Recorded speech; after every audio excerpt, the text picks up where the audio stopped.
Hey guys, tonight, we're leaving behind streetlights, cities, and the familiar map in your head. Instead, imagine yourself barefoot on soil so ancient the continents haven't even split yet. You look out, expecting a coastline, maybe a sea breeze, but there is no ocean to meet you. Only land that keeps stretching and stretching until the horizon itself feels tired. This was Earth during the age of Pangea, a single colossal continent stitched together by fire and pressure, ringed by one endless ocean, and filled with landscapes both alien and eerily familiar. If you're new here, welcome. We do this every night, stories that turn the restless noise in your mind into a quiet hum. If you enjoy it, gently tap that like button and subscribe to the channel. It helps us keep unfolding these ancient worlds for you. And while you're here, let me know in the comments where you're listening from and what time it is there. I love seeing how these stories reach across our own divided continents, stitching us back together, if only for a moment. Now close your eyes. The earth beneath your feet is not still. Even tonight, as you lie listening, the continents are inching apart. But in the world of Pangea, they were fused. North America, Africa, Asia, all bound into a single sheet of stone. Imagine walking from the forests of what we call Canada into what would one day be Europe without ever setting foot on a ship. Imagine rivers flowing unbroken for thousands of kilometers, carrying minerals from mountains that no longer exist into valleys we no longer recognize. Yet for all its immensity, this was not a quiet planet. Beneath that single continent, the crust groaned. Heat pushed upward from the mantle-twisting land like paper-raising mountains and cracking valleys that split open to reveal rivers of fire. Volcanoes spat ash into skies that were already strange sometimes, heavy with oxygen, sometimes thin and always restless. The very air you would have breathed was a little different, richer or leaner, depending on the age. And in it, creatures thrived that now seem like dreams. Dragonflies as wide as your outstretched arms, reptiles with sails on their backs, insects the size of birds. This was not a world waiting for us. It was its own, ruled by climates that swung violently between suffocating heat and freezing winters. Yet in this instability, life found a way. Forests stretching into swamps, deserts that never saw rain, rivers that stitched it all together. And over everything, the sound of a planet that would never rest, grinding and shifting beneath your feet. So tonight, we'll drift back there into forests that once pumped the world with oxygen, into deserts painted red by iron-rich sands, into skies where storms rolled thousands of kilometers without a pause. You don't have to stay awake for all of it. The Earth has been telling this story for hundreds of millions of years. Part 2. It will still be a borderless Earth if you drift off before the end. Close your eyes and picture the world you know now. Maps pinned on classroom walls, oceans carving neat boundaries between Europe and Africa, the Americas cut adrift across the Atlantic, Asia stretching like a massive wing.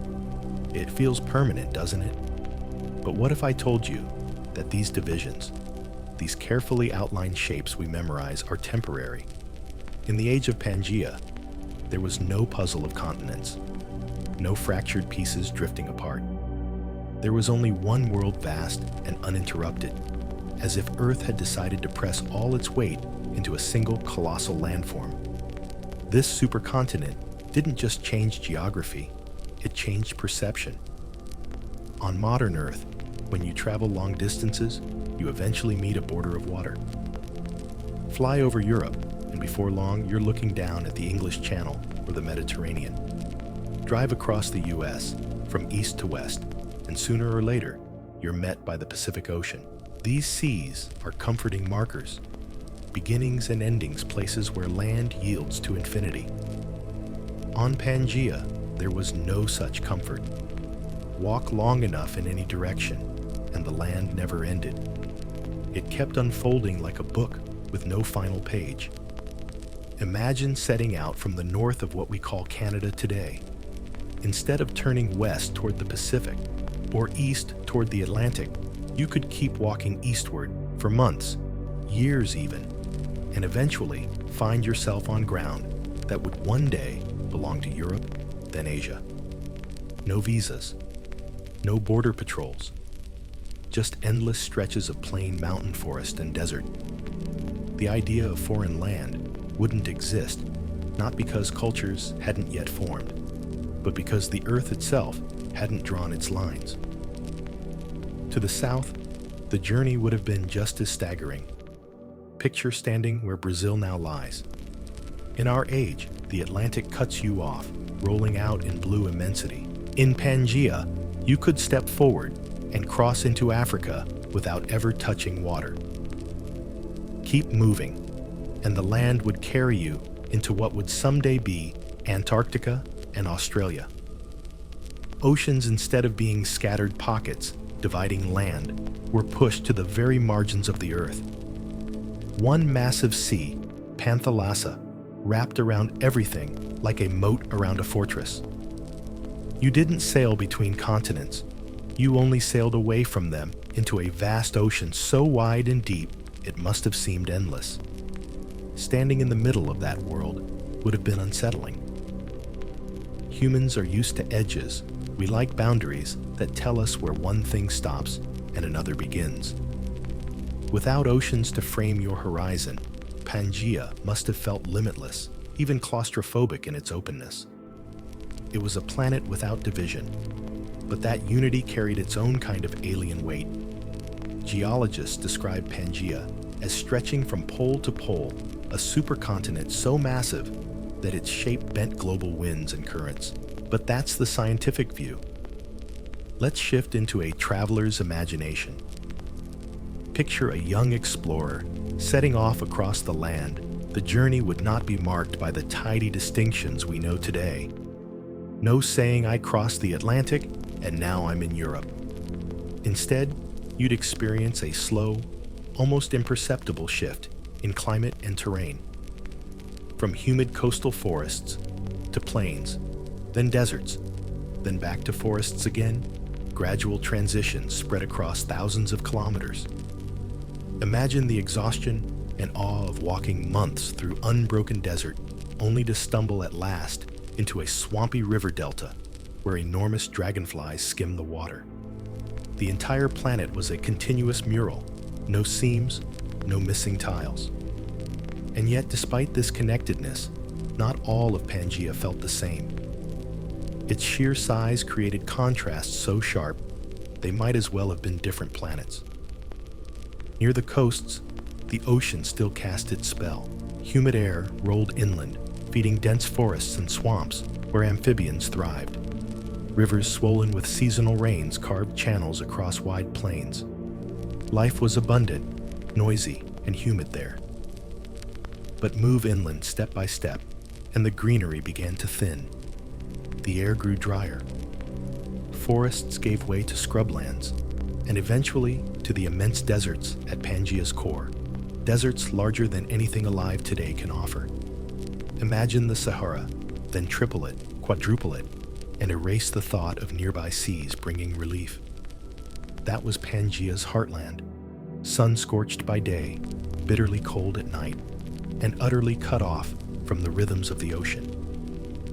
The absence of borders didn't just affect landscapes, it shaped the life that lived there. On our modern Earth, oceans are barriers. They isolate species, forcing them to adapt in unique ways.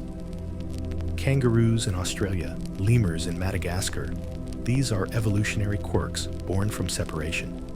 But on Pangea, there was no isolation. Species roamed freely across enormous distances. A reptile that emerged in what is now South America could wander into Africa, then into Asia, spreading its kind across a world with no water to halt it. Fossils today bear witness identical species found on continents now separated by vast oceans. They are the fingerprints of a borderless Earth. And what about rivers? Without oceans to interrupt them, some rivers in Pangea may have stretched for thousands of kilometers longer than any modern river.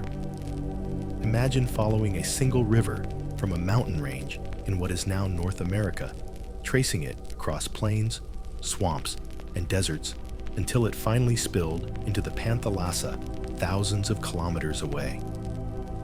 Those waterways weren't just rivers. They were highways of life binding together ecosystems across half the globe. The winds, too, were unbroken. On modern Earth, oceans break and redirect air currents, creating localized climates. On Pangea, air could sweep across half the planet without interruption.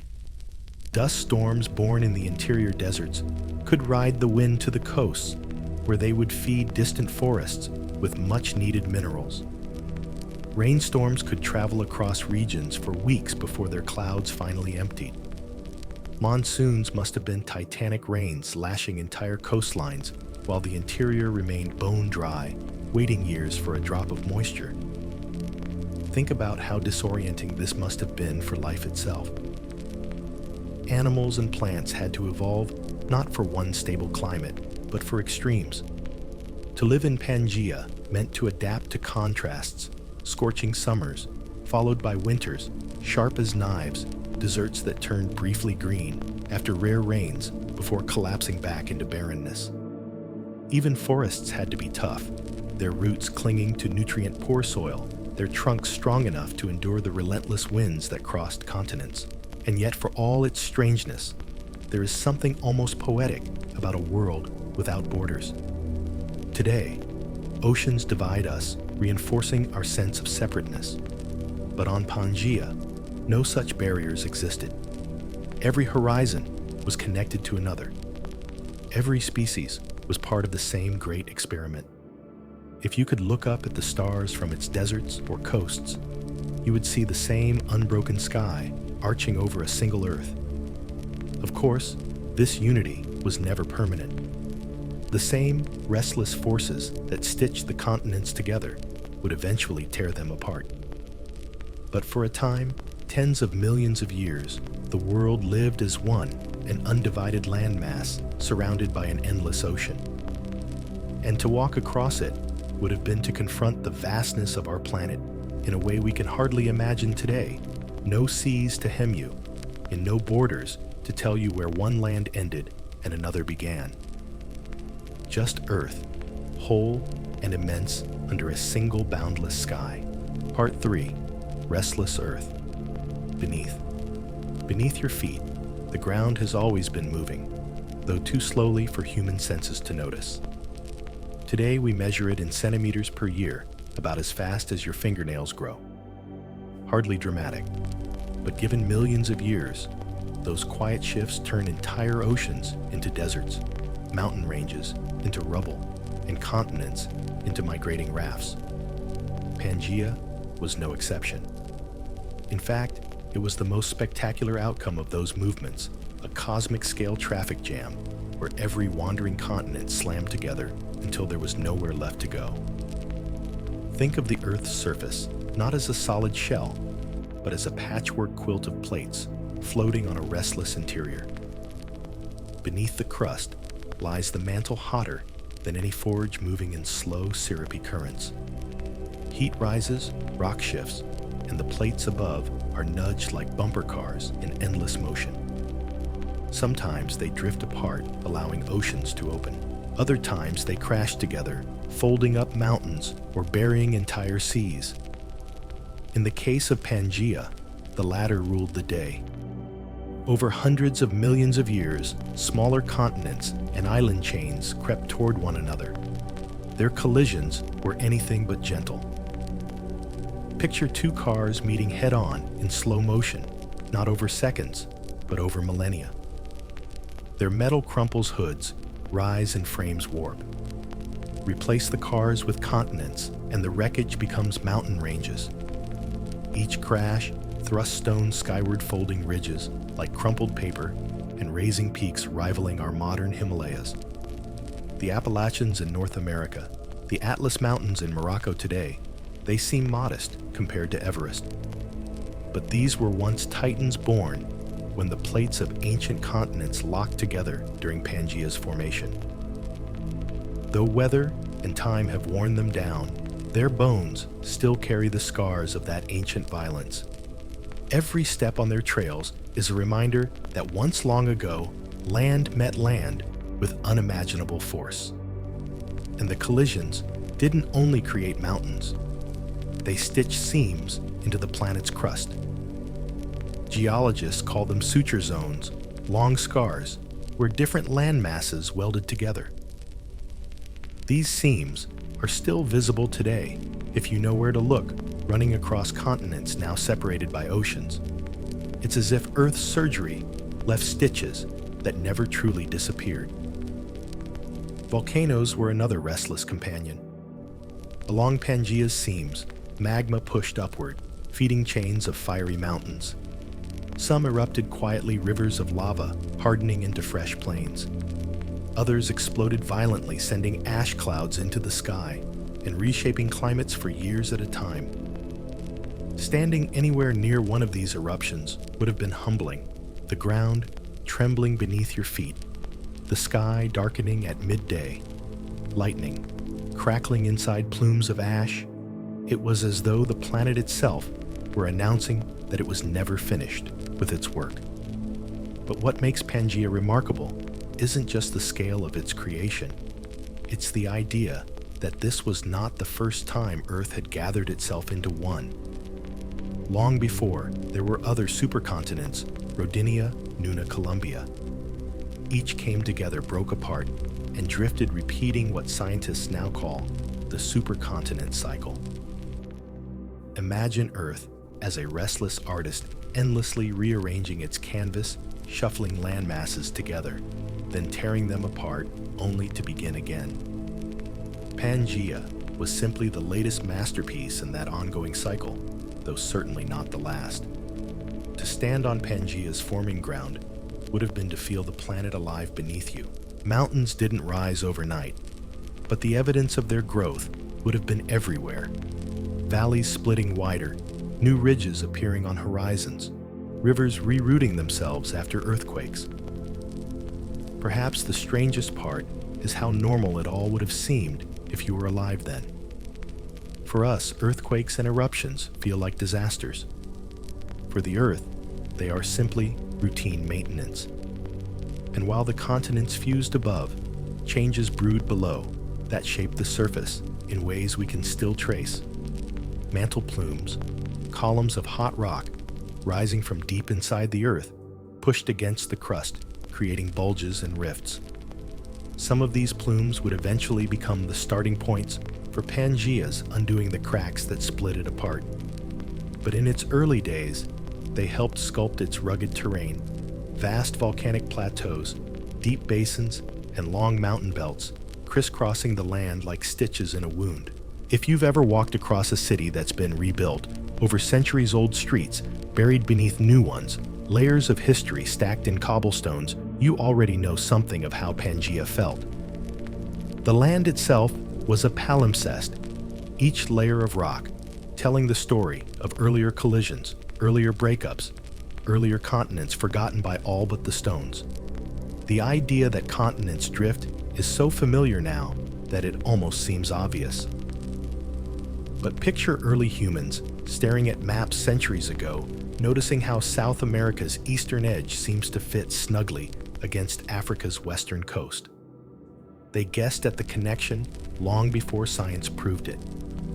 The truth, however, is even grander. Those puzzle pieces really were once joined, stitched together in the belly of Pangea. All of this restless movement had consequences far beyond geology. The collisions that raised mountains also changed winds and rainfall. When land rises, it blocks moisture, forcing rain to fall on one side and leaving deserts on the other. Whole ecosystems were sculpted by these shifting landscapes. Animals and plants didn't just adapt to the climate, they adapted to the crust itself, to the way the earth moved and folded beneath their feet. So when we think of Pangea as a place, we should also think of it as an event, a process, a moment in the Earth's breathing. It wasn't a static continent drawn neatly on a map. It was alive, heaving and folding fire at its seams, mountains straining upward, valleys cracking open. Even when it seemed whole, the seeds of its separation were already being planted deep underground. To walk across Pangea was to walk across a world in motion, though the motion was too slow to see. But if you had patience measured not in years, but in ages, you could have watched the land itself shift beneath your lineage rivers, carving new paths where once there were mountains, forests, swallowed by deserts, coastlines replaced by peaks. This was Earth restless beneath a single unbroken landmass, preparing the stage for both its glory and its eventual undoing. Part 4. Harsh Interiors. Now picture yourself walking away from the edge of Pangea, leaving behind the smell of salt air and the cool touch of coastal winds. Step by step, the landscape changes. The lush forests thin, rivers narrow. The air grows heavier, drier. Until one day, you realize you are standing in the belly of the continent so far from the ocean that its moderating influence has vanished. This was Pangea's heartland, and it was a place of extremes. Unlike our modern world, where even the largest continents benefit from nearby seas, Pangea's interior was cut off. The ocean simply couldn't carry enough moisture across thousands of kilometers to water its core. The result? A land where rain was rare, where rivers dried to cracked mud in the sun, and where life survived only by evolving strategies of resilience. Summers scorched with heat that pressed down like a physical weight shimmering off red sandstone deserts.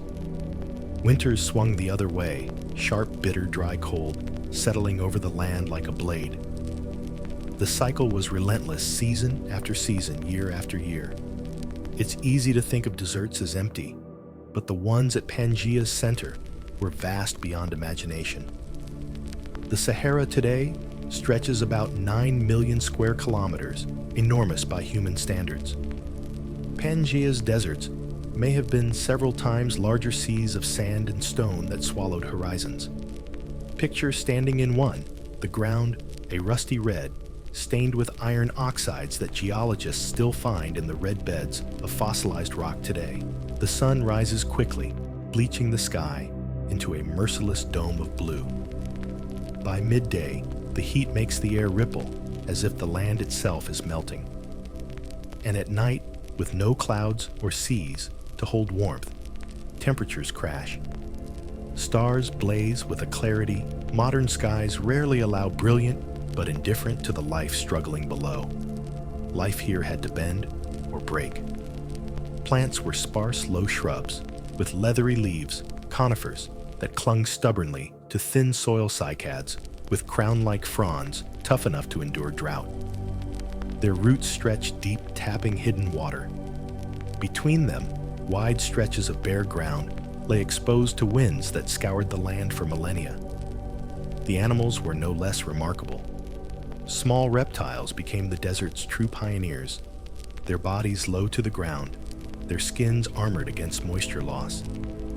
Some burrowed into the soil, hiding from the blistering sun, and emerging only when the air cooled. Others learned to travel long distances, following seasonal rains that briefly transformed the land into temporary oases. In these rare moments of abundance, the desert would erupt with life plants, blooming insects, swarming amphibians emerging from hiding to breed before the water vanished again. Then just as quickly, silence returned. The land baked, the rivers dried, and the cycle reset. If you could stand in Pangea's interior, the silence might have been the most overwhelming thing of all. No crashing surf, no dense canopy alive with birds. Just the sweep of dry wind across stone, the hiss of shifting sand, the occasional call of a reptile staking its claim to survival.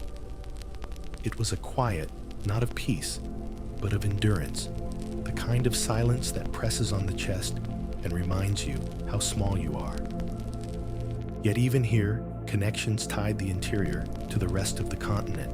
Winds carried dust loaded with minerals across thousands of kilometers, nourishing distant forests and coastal plains.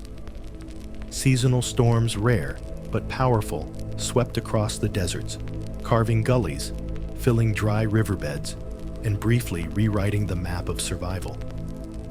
The desert was not isolated, not entirely. Its harshness influenced the ecosystems around it, just as the forests and rivers influenced it in return. Pangea was one giant system, every part linked to the others, even its emptiest core. Modern deserts feel immense to us because they resist control, because they stretch beyond comfort. But the deserts of Pangea were larger still and stranger. They were not simply dry lands. They were test grounds for evolution. Here, creatures learned resilience, efficiency, and endurance skills that would echo down the lineages of reptiles and mammals alike. When the world became difficult, these adaptations made survival possible. And this was Pangea's paradox. Its unity gave life freedom to spread without borders, but its size also created extremes that tested that life to its limits. The coasts were humid green and crowded with abundance, but the heart was a crucible, empty, arid, demanding. In those extremes, life discovered not just how to thrive, but how to persist. If you had stood there far from any sea, your horizon would have been endless red earth beneath an endless blue sky. You might have felt as if you were walking on another planet altogether. And perhaps in a way you were, for this was not the Earth we know, but a harsher, wilder version of it. A land without oceans, without borders, and without mercy at its center. Part 5. Winds, currents and dust. Stand in the middle of Pangea, and you would feel something besides heat. The air itself was different, restless, stretched across distances so vast it seemed to move with a kind of purpose. On our modern Earth, oceans interrupt the journey of winds. They redirect, bend, and soften them, creating smaller regional climates. But in Pangea, there was nothing to stop the air. It could sweep unbroken from one horizon to the next, carrying with it dust, moisture, and storms of a scale we can scarcely imagine. Imagine the Sahara today, a dust storm rising, painting the sky in bronze haze, grains of sand grinding against each other as the wind howls. That's dramatic enough. But now, remove the Atlantic Ocean from the map.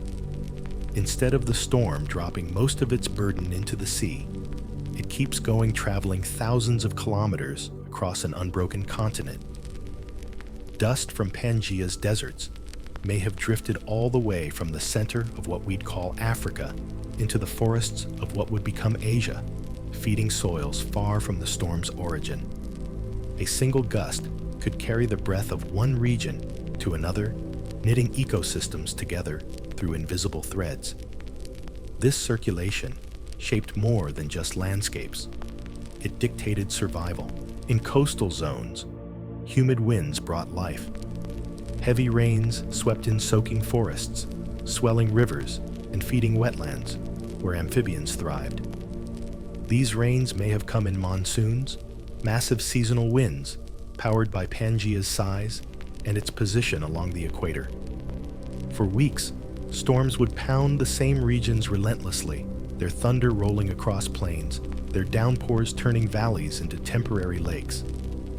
Then the season would shift, and the same lands would dry into parched silence. In the interior, those rains rarely arrived. By the time winds had crossed thousands of kilometers of desert, they carried little moisture left to give.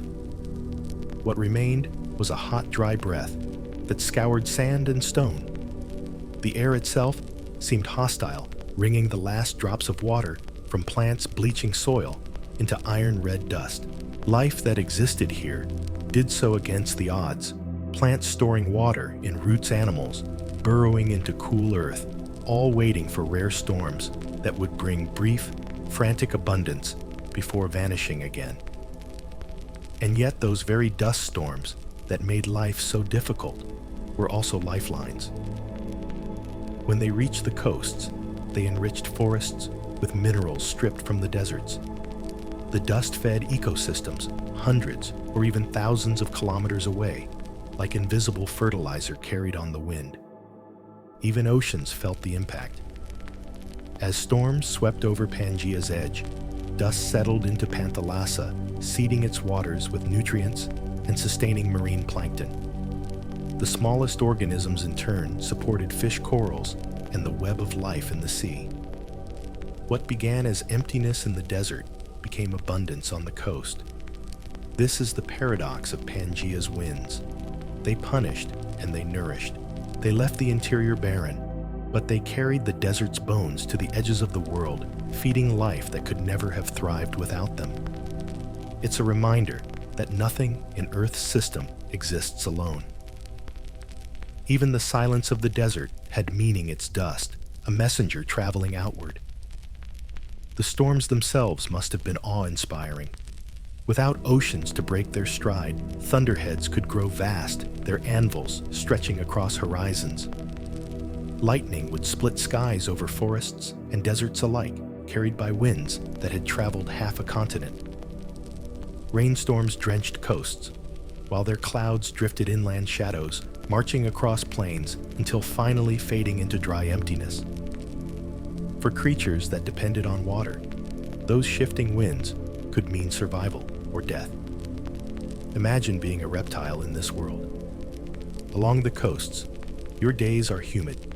Food is abundant, rivers steady, but follow the wind inland, and you cross grasslands, then deserts, where clouds, thin rains vanish, and only dust remains. To survive in such extremes meant moving with the seasons, learning the rhythms of the sky. It also meant adaptation lungs, better at drawing oxygen from thin, dry air skins, better at locking in moisture behaviors that balance stillness with bursts of activity when the weather briefly turned merciful. Even the forests bore the marks of wind. Seed ferns and conifers spread across Pangea, not just by roots and rivers, but by breezes that carried their spores and pollen. Some forests likely relied on these winds to stitch themselves into continuous belts, connecting ecosystems across thousands of kilometers. If rivers were the veins of Pangea, the winds were its breath, uniting everything with an unseen exhale. And always above the noise of animals and rivers, the sound of wind would have been constant. Coastal breezes heavy with salt, monsoon gales battering forests, or the low hiss of desert gusts dragging sand across stone.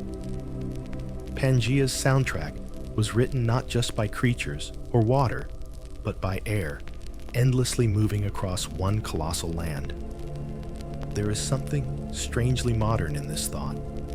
Today, dust from the Sahara fertilizes the Amazon rainforest.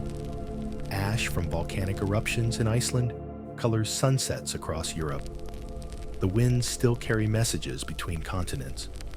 But in Pangea, this was amplified to a scale we can hardly conceive. One land, one atmosphere, one vast cycle of motion, binding deserts to forests, forests to rivers, rivers to oceans. So if you were to stand on Pangea and lift your face to the sky, what would you feel? Maybe a dry gust carrying grit against your skin. Maybe the thick, wet air of a monsoon pressing down on your chest. Maybe nothing but a breeze so wide and steady it felt like the earth itself was breathing. The winds and dust of Pangea were not just weather. They were the pulse of a planet connecting every horizon to every other, writing unity into a world that knew no borders. Part 6. Life before dinosaurs. Before the thunder of dinosaurs shook the earth, before the long-necked giants and toothy predators filled schoolbooks and movies, there was another cast of creatures. Strange sometimes, unsettling and often enormous in ways that feel like science fiction. If you were to walk across Pangea during this earlier age, the land would not have felt empty. It would have buzzed, skittered, and crawled with life forms whose shapes hinted at the future, yet still belonged to an older stranger world. The first thing you might notice would be the insects. Not the small, ignorable kind that wind past your ears today. These were giants, swollen by an atmosphere rich in oxygen. Dragonflies as large as hawks drifted above rivers, their wings catching the light as they hovered like silent patrols. Imagine their compound eyes glinting, able to see a spectrum of colors and movements far sharper than our own. On the ground, millipede-like arthropods stretched nearly 2 meters in length, their many legs rippling in waves across the forest floor. To stumble across one of those creatures in a dim, swampy forest would have been unnerving, like seeing a log suddenly move. This supersizing was no accident. Insects breathe by diffusion, letting oxygen seep into their bodies through small openings. With oxygen levels at nearly 30% much higher than the 21% we breathe today, there was enough to fuel bodies far larger than what modern air would allow. Pangea's atmosphere didn't just permit giants, it encouraged them. For millions of years, these colossal insects were the unchallenged masters of the skies and undergrowth. But not all of Pangea's life was insectoid. The amphibians, rulers of rivers and swamps since earlier ages, still held strong near wetlands and coastal forests. Some were small, sleek darting between reeds to snap up insects. Others were giants in their own right, crocodile-like predators with wide jaws that lurked in shallow water, waiting for anything foolish enough to wade too close. Their slick skin tethered them to water. They needed it to breathe to survive. For a time, they seemed destined to remain the dominant vertebrates. Yet change was already stirring on land. Enter the reptiles. Small at first, but revolutionary in design. Their key advantage was hidden in something so simple it might be overlooked: the amniotic egg. Unlike amphibians, which had to return to water to reproduce, reptiles carried their nursery with them. Their eggs, sealed in protective shells, could survive on dry land. That meant reptiles could explore further inland into Pangea's deserts and dry plains where amphibians could not follow.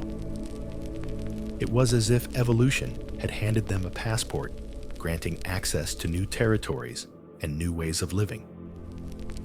Among these, reptiles were the early synapsids, creatures that would one day lead to mammals. They didn't look much like us. Some lumbered on sprawling legs, their bodies heavy and low to the ground. Others carried bizarre adaptations, sails on their backs, perhaps to regulate temperature, perhaps to attract mates. Dimetrodon is the most famous, with its massive sail rising like a jagged fin from its spine.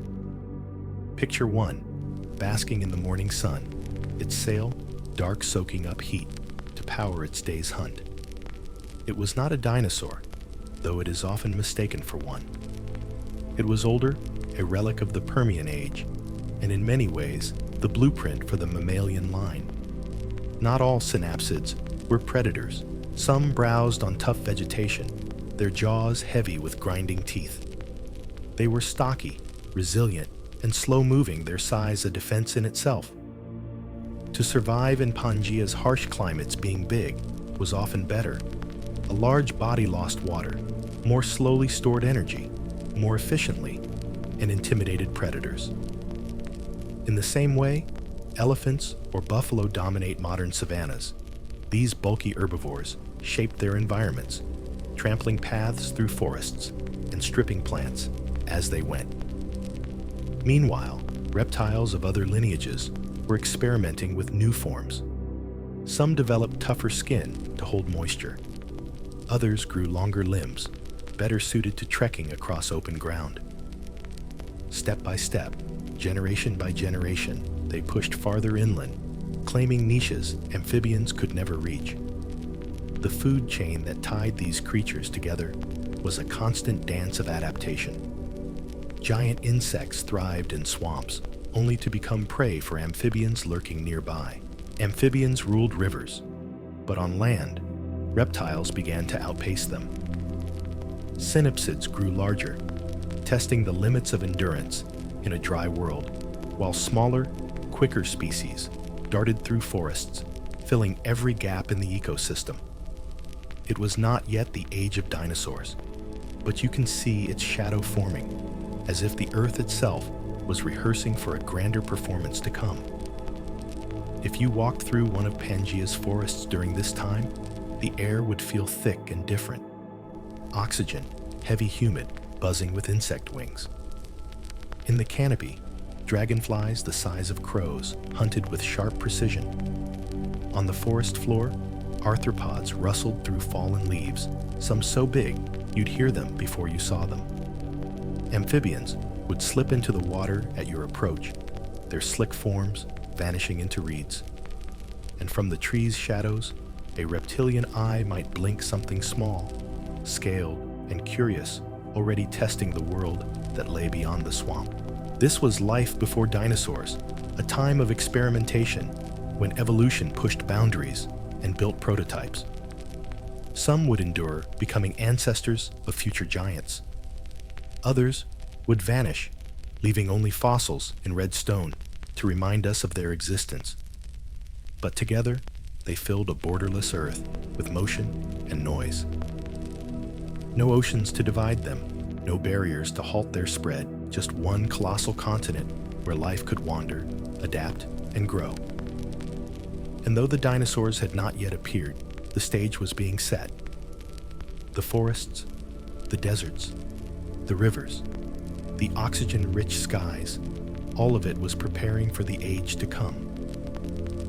In the meantime, Pangea belonged to the giants of the insect world, the amphibians of swamp and stream, and the reptiles bold enough to strike out into the unknown. It was a world still in rehearsal, but the script was already written in its winds, its dust, and its restless ground. Part 7: Forests, Swamps, and Carboniferous Riches. Step away from Pangea's deserts, and you enter another world, green, humid, heavy with the smell of soil and resin.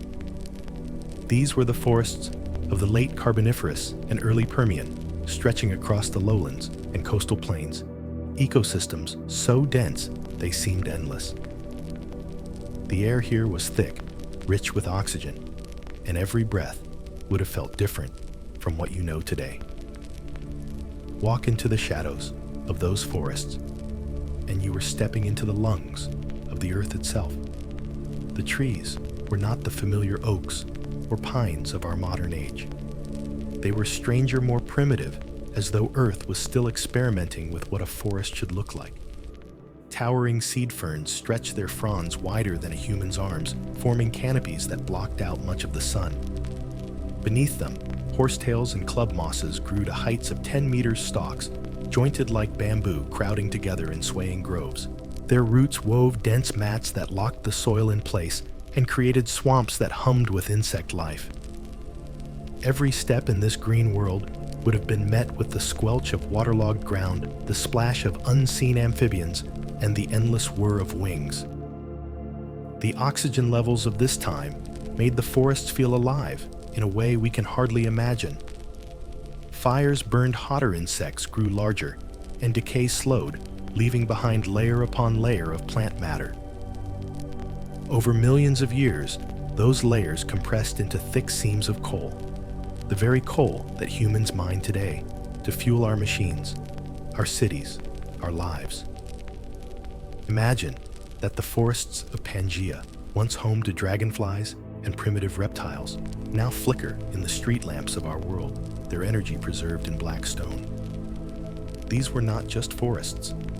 They were time machines storing sunlight in plant tissue that would burn again long after their leaves had vanished. The atmosphere they created was intoxicating. Higher oxygen meant every flame caught quickly, every spark a danger. Lightning storms could turn swathes of forest into inferno's flames, racing along resinous trunks and smoke curling into skies that glowed red at dusk. But from that destruction came renewal. Just as modern wildfires clear the way for new growth, Pangea's forests thrived in cycles: burn, regrow, burn again. Life adapted to this rhythm, turning catastrophe into opportunity. Look closer at the undergrowth, and you'd see it crawling with arthropods. Giant millipede-like creatures, several feet long, moved slowly through the leaf litter, their many legs rippling in waves. Beetles, primitive roaches, and early termites gnawed at the decaying plants, breaking them down into soil. Above, dragonflies the size of hawks cruised like silent predators, their wings flashing in the beams of sunlight that pierced the canopy. To walk in these forests would have been to feel surrounded not just by greenery, but by life in constant motion. And where there was abundance, amphibians and reptiles followed. Amphibians lingered in swamps and rivers, their slick bodies sliding between reeds, their eyes breaking the water's surface like dark marbles. Some were small, quick, dependent on insects. Others were enormous crocodile-like hunters with wide, toothy mouths lurking for the unwary. They were the old rulers of these forests, but reptiles were already encroaching. With their shelled eggs, they could venture further inland, hunting in the drier groves, exploring where amphibians could not. Small reptiles skittered along branches, their scales catching the damp light, their eggs hidden in sandy soils between roots. The forests themselves were more than scenery. They were architects of evolution. By pulling carbon dioxide from the air and releasing oxygen, they altered the climate, shifting the balance of gases that fueled the experiments of life. The coal seams they left behind are geological diaries, recording not just plant matter, but the rhythm of rainfall, the chemistry of ancient air, the very pulse of Earth during that time. If you were to step into one of those swamps at dawn, you'd feel the weight of moisture pressing on your skin. Mist would curl around the towering trunks, and the calls of amphibians would echo through the fog. Dragonflies would rise like ghosts gliding silently overhead. The ground beneath you would be spongy layers of decayed plants compressing underfoot. And always, the air would feel thicker, richer, filled with the hum of wings and the smell of wet growth. Even today, in places like the mangrove swamps of Southeast Asia, or the Amazon's flooded forests, we glimpse faint echoes of Pangea's green belts. But nothing matches the scale or the strangeness of those ancient woodlands. They were the planet's experiment in abundance, a world where plants reached their fullest dominance and insects swelled into giants under oxygen-heavy skies. This was Pangea, at its most fertile, a counterpoint to the deserts of its interior. A reminder that even on one colossal continent, extremes could live side by side. Red dunes might rule the center, but at the edges, forests hummed and swamps breathed, creating the coal, the air, and the ecosystems that prepared the way for what came next. These forests were more than green shadows on an ancient Earth. They were the foundation for the future, the deep tangled roots of the world we know today. Part 8. Pangea's deserts and grasslands. Step out from the dense, humid shadows of Pangea's coal forests, and the world changes again. The air thins, the humidity lifts, and the green curtain of seed ferns and horsetails gives way to a harsher palette. The ground beneath your feet shifts to reds and browns, iron-stained stone that glows under a merciless sun. This was the other face of Pangea deserts, so immense they made today's Sahara, or Gobi, look like modest sandboxes. The scale of these deserts is hard to grasp. Modern deserts stretch for thousands of kilometers, but Pangea's arid belts swallowed entire interiors of the continent. Without oceans nearby to deliver rain, vast stretches of land dried into silence. Summers baked the soil into cracked mosaics. Winters froze it into brittle stone. Daytime heat shimmered the horizon, while nighttime dropped temperatures enough to leave frost on sand. It was a land of extremes, a world where seasons were amplified and life was forced to adapt or vanish. But the deserts of Pangea were not endless monotony. They carried their own kind of beauty, their own rhythm. Red sandstone cliffs rose in jagged outcrops carved by winds that howled across open plains. Dunes marched slowly under the push of unbroken gusts, some stretching for kilometers at a time. Between them, occasional rocky uplands broke the horizon, silent reminders of mountains long eroded. And when rare rains did fall, they carved gullies that flashed with torrents, only to vanish days later, leaving behind temporary rivers that dried into white scars across the land. Evidence of these deserts still lingers today. Geologists study red beds, layers of sediment stained by iron oxides, proof of arid conditions under an unforgiving sun. Fossil trackways press across them ghostly reminders that even here, in this vast emptiness, life endured. Plants were few, but stubborn. Drought-resistant conifers pushed roots deep into the soil. Cycads stood with crown-like fronds, their leathery leaves adapted to the relentless heat. Shrubs with tough bark clung to rocky ground, anchoring soil against the sweep of wind. These were not lush ecosystems, but hardy enclaves, scattered oases where green persisted. Animals followed those scraps of green. Early reptiles prowled across the dunes low-bodied and quick their scales shielding them against water loss. Some burrowed hiding from the midday furnace and emerging at dusk when the air cooled. Others roamed, migrating in slow, determined movements between seasonal rivers. Fossils suggest that synapsids, the mammal-like reptiles, were among them, barrel-bodied herbivores, moving in herds across dry floodplains, their jaws grinding the fibrous plants that survived there. Predators stalked their trails, waiting in the shadows of rocky outcrops or near rare watering holes. And yet, for all its brutality, the desert was not isolated. It was stitched into Pangea's greater whole by winds and dust. Storms carried fine particles far beyond the dunes, feeding distant forests and even seeding the Panthalassa Ocean with nutrients. The emptiness of the interior gave life to abundance elsewhere.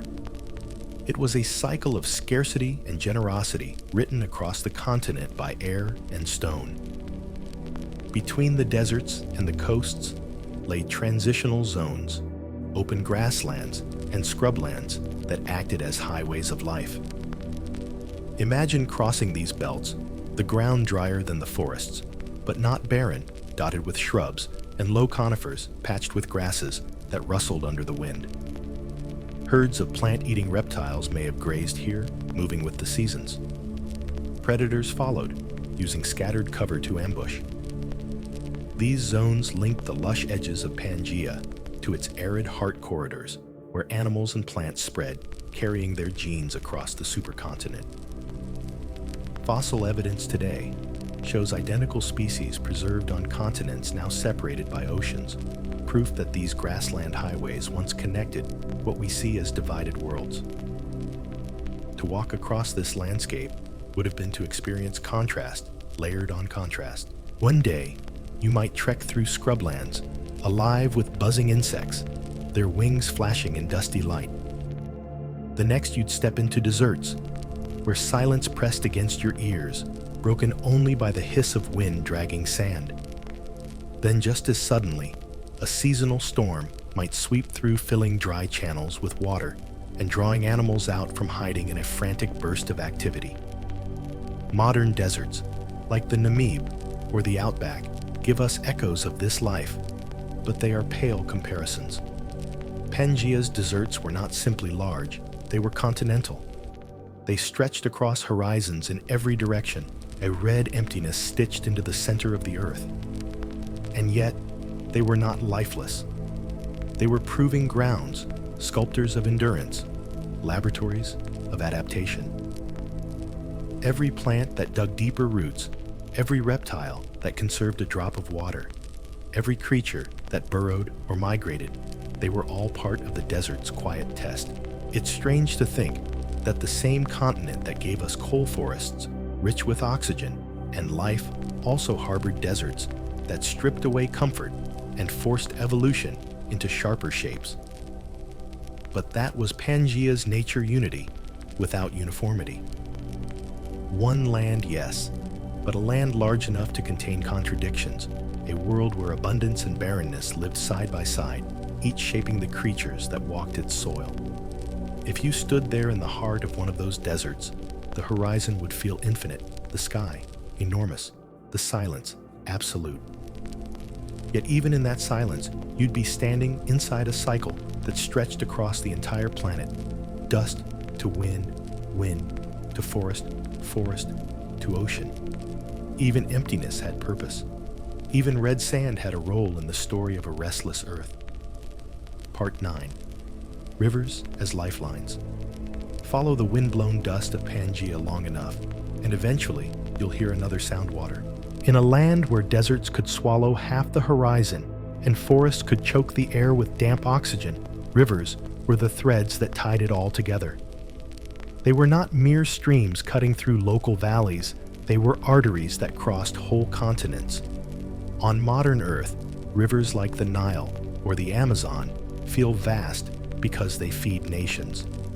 In Pangea, a single river might have run across what today would be multiple continents, its course winding uninterrupted for thousands of kilometers.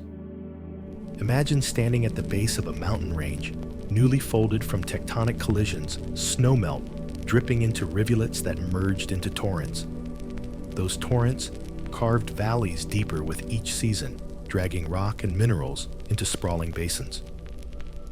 Follow one of those rivers, and you might cross forests, grasslands, and deserts before it finally disappeared into Panthalassa, the world-spanning ocean that ringed the supercontinent. Every step of that journey was an ecosystem in miniature, fed by the same water that bound the continent's extremes together.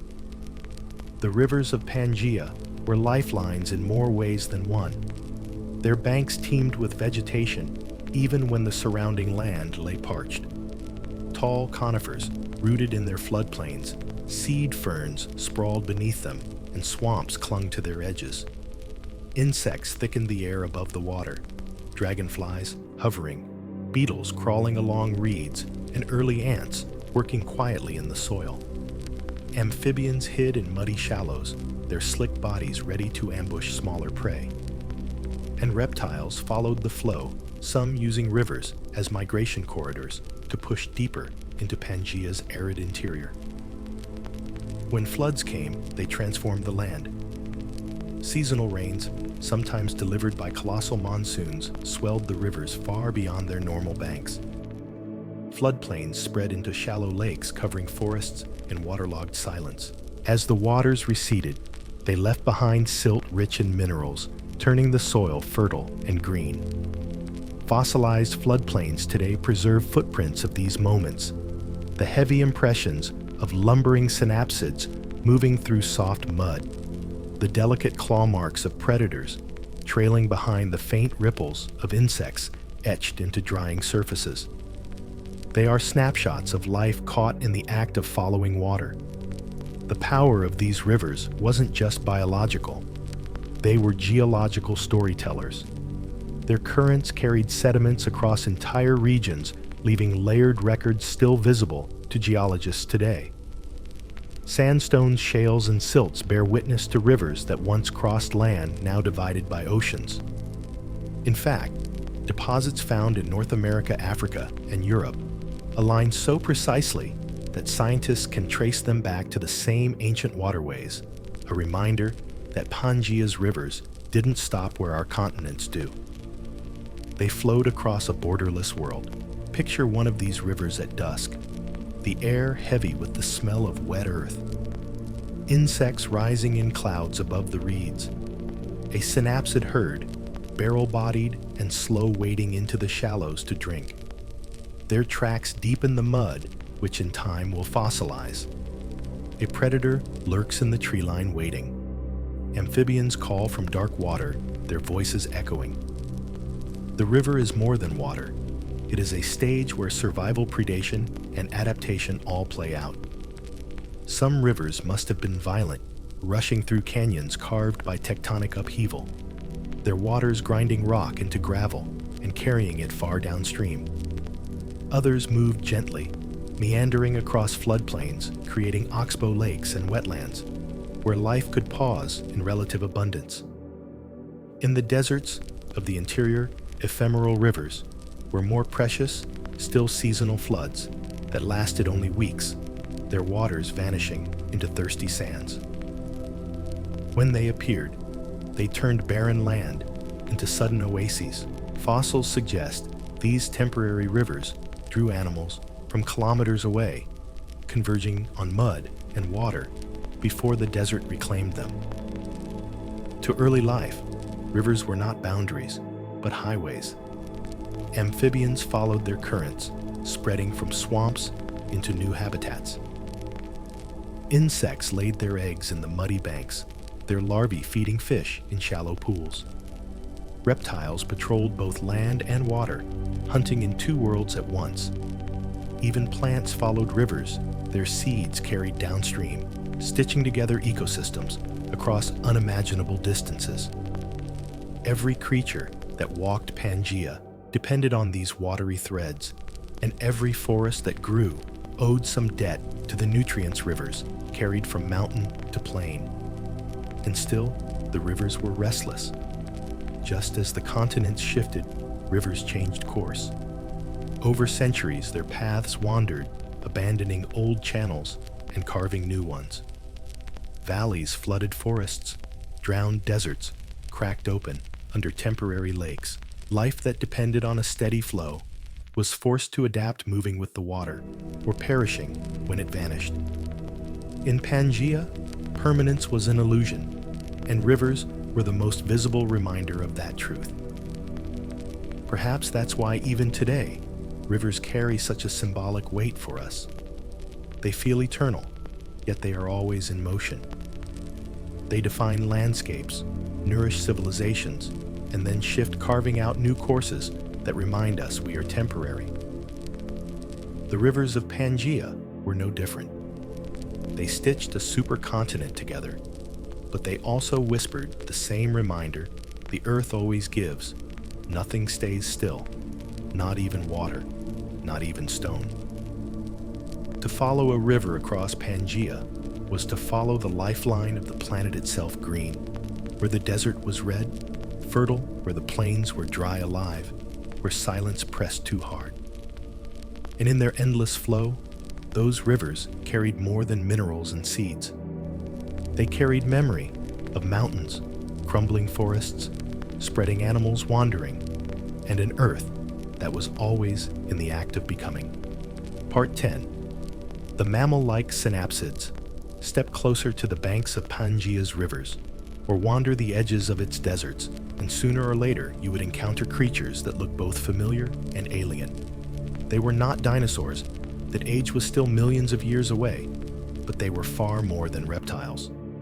These were the synapsids, sometimes called mammal-like reptiles, though that label hardly does them justice. They were the bridge between the cold-blooded rulers of the past and the warm-blooded animals that would one day walk the earth as mammals, including us. At first glance, some synapsids seemed like monsters from a child's sketchbook. Take Dimetrodon, perhaps the most famous of its kind. Low to the ground, jaws lined with serrated teeth, and on its back, an enormous sail rising like a jagged fin. That sail may have been used to regulate body temperature, soaking up morning sun like a solar panel, or bleeding off heat when the day grew unbearable. Or perhaps it was for display, a billboard of bone and skin, announcing dominance, warning rivals, or attracting mates. Whatever its purpose, it made Dimetrodon unforgettable, a predator designed for the extremes of Pangea's climate. But synapsids were not only hunters. Some grew into heavy barrel-bodied herbivores, chewing through tough vegetation in the forests and grasslands. Their teeth were already showing the kind of specialization that hinted at future mammals, incisors, canines, molar-like ridges for grinding. These adaptations meant they could handle fibrous seed ferns, cycads, and conifers, extracting nutrition from plants that many reptiles could not stomach. Large bodies helped too. In the searing interior of Pangea, size meant resilience. A bigger body could conserve water, endure longer between meals, and deter smaller predators with sheer bulk. Synapsids came in many forms. Some were small and nimble insect eaters darting between shadows, their sharp senses tuned to movement. Others grew into giants of their age, heavy-set creatures, plodding across floodplains in herds. Their skulls carried a unique hallmark, a single opening behind each eye socket, a small anatomical tweak that gave them stronger bite force and room for more powerful jaw muscles. That detail may sound trivial, but it was revolutionary. It meant they could eat more efficiently, hunt more effectively, and survive where others might fail. That single opening would eventually become part of the mammalian blueprint.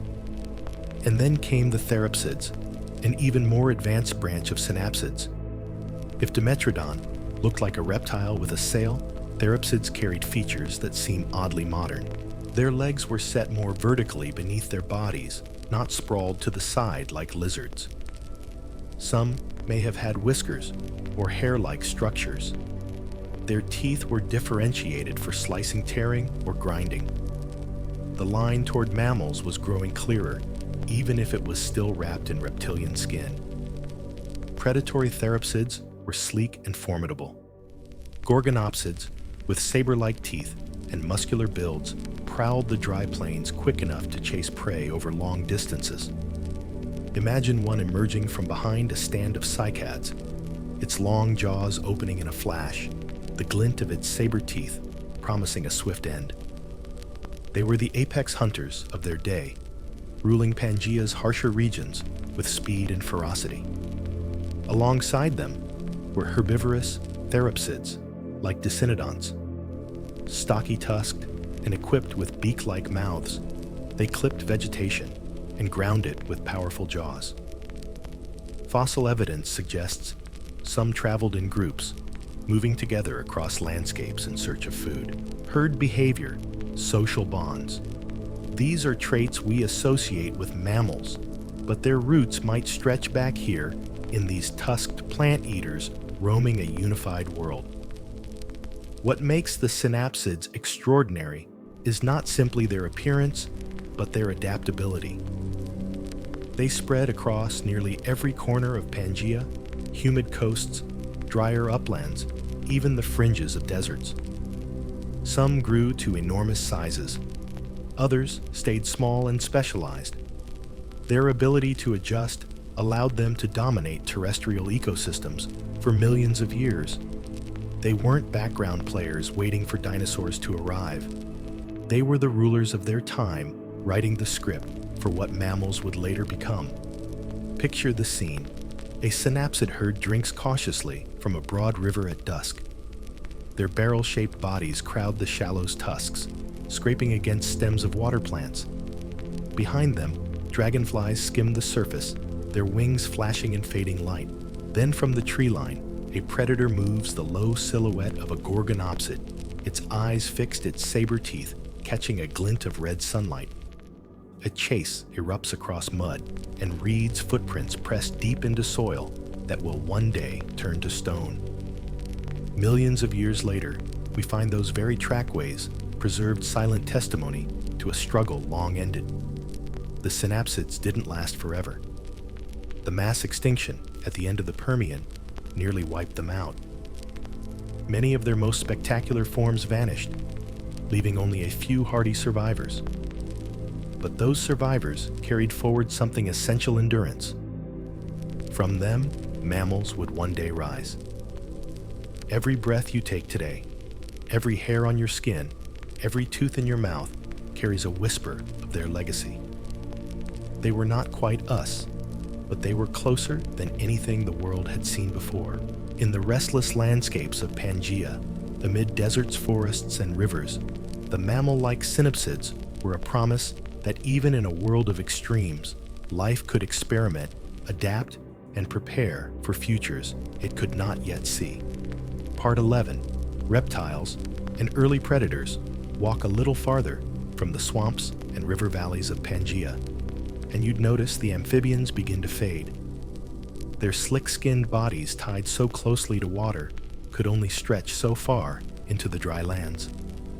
In their place came new pioneers reptiles, tough-skinned, dry-blooded, and armed with eggs that could survive on land. They were free in ways amphibians could never be. And with that freedom, they began to spread across the forests, the scrublands, and eventually into the deserts, where rain was only a rumor. At first, many of these reptiles were small and cautious, hugging the shadows of conifers or skittering across floodplains. Picture them darting between ferns, jaws snapping up insects, their scales flashing in dappled light. Their bodies were low, agile, built for ambush and quick escapes. Unlike amphibians, they didn't need to return to water to reproduce. Their shelled eggs were miniature fortresses, allowing the young to hatch on dry soil, already prepared for life away from rivers and swamps. That innovation, the amniotic egg, was as transformative for reptiles as wings were for insects. It untethered them from the old rules and let them conquer new frontiers. But not all reptiles stayed small. Some evolved into larger, sturdier forms that pushed into open habitats where size became survival. Their limbs grew stronger, their bodies more upright, better suited to long treks across plains or hunts over rocky ground. These early reptiles weren't yet dinosaurs, but they were rehearsing for that role. Their skeletons show a gradual shift, sprawling lizard-like stances, giving way to more efficient gaits, a step toward the towering forms that would later dominate. Predation in this world was an arms race. As herbivorous reptiles and synapsids grew larger, predators had to evolve new strategies. Some reptiles lengthened their jaws, filling them with needle-sharp teeth for quick strikes. Others developed stronger bites, crushing through armor and bone. Fossil trackways capture this chase, the zigzag paths of small prey animals, crisscrossing the heavy, deliberate strides of hunters stalking behind. Every adaptation written into bone meant another counter-adaptation waiting in the wings. In the wetter coastal forests, reptiles hunted amid towering seed ferns and primitive conifers. Small diapsids, the lineage that would one day give rise to lizards, snakes, crocodiles, and even dinosaurs were already branching out. Their skulls with two openings behind the eyes allowed for lighter heads and stronger muscles, making them efficient hunters. Imagine one perched silently on a low branch, eyes fixed on a passing amphibian, its leap quick as lightning when the chance came. Farther inland, where the land grew drier, reptiles became true desert specialists. Their scales hardened, shielding them from water loss. Their behaviors shifted, burrowing, basking, moving at dusk when the air cooled. Some grew bodies that could endure long periods without food or water, conserving energy in a way amphibians never could. These were the pioneers of Pangea's heartlands, testing adaptations that would echo in reptiles for hundreds of millions of years. Predators rose to meet them. In addition to the synapsid hunters of the time, sleek gorgonopsids with saber-like teeth, reptilian predators also carved out niches. They were smaller than the apex therapsids, but quicker, darting after prey with bursts of speed. Imagine the tension along a dry riverbed, small herbivores, pausing to drink dust, swirling in the air, and in the silence, the sudden strike of a predator from cover. The arms race didn't just shape individuals, it sculpted ecosystems.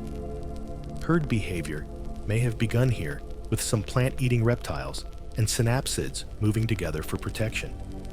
Predators adapted in turn, developing sharper senses to track groups instead of lone stragglers. The balance was constant prey, multiplying predators, pruning both evolving side by side. And always the backdrop of Pangea magnified everything. With no oceans to divide, populations, reptiles spread across the entire supercontinent. A species that arose in what would become South America might within generations roam into Africa or Asia. Fossils today confirm this identical reptile remains scattered across continents now split by oceans, a signature of that borderless Earth. Picture the scene at dusk on one of Pangea's plains.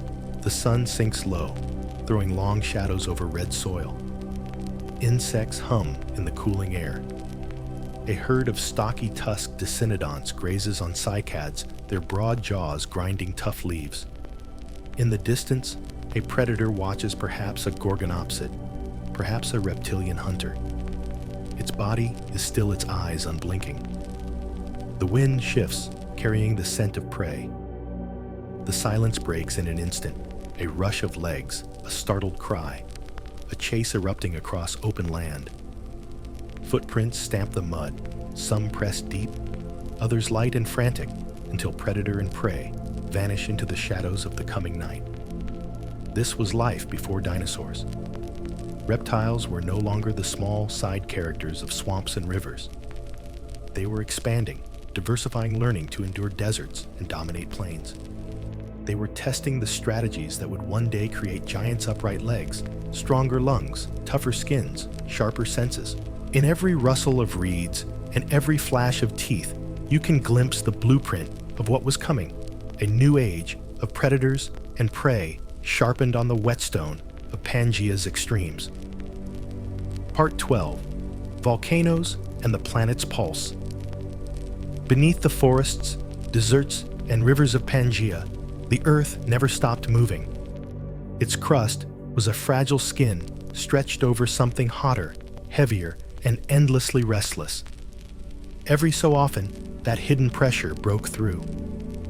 The ground split the air, filled with the acrid bite of sulfur, and fire poured onto the land. Volcanoes were not an occasional backdrop to this world. They were its heartbeat, its violent rhythm, reminding life that the planet itself was always the strongest force at play. Picture a horizon dominated by a volcanic chain. Not a single peak, but dozens stretching for hundreds, even thousands of kilometers glowing at their summits.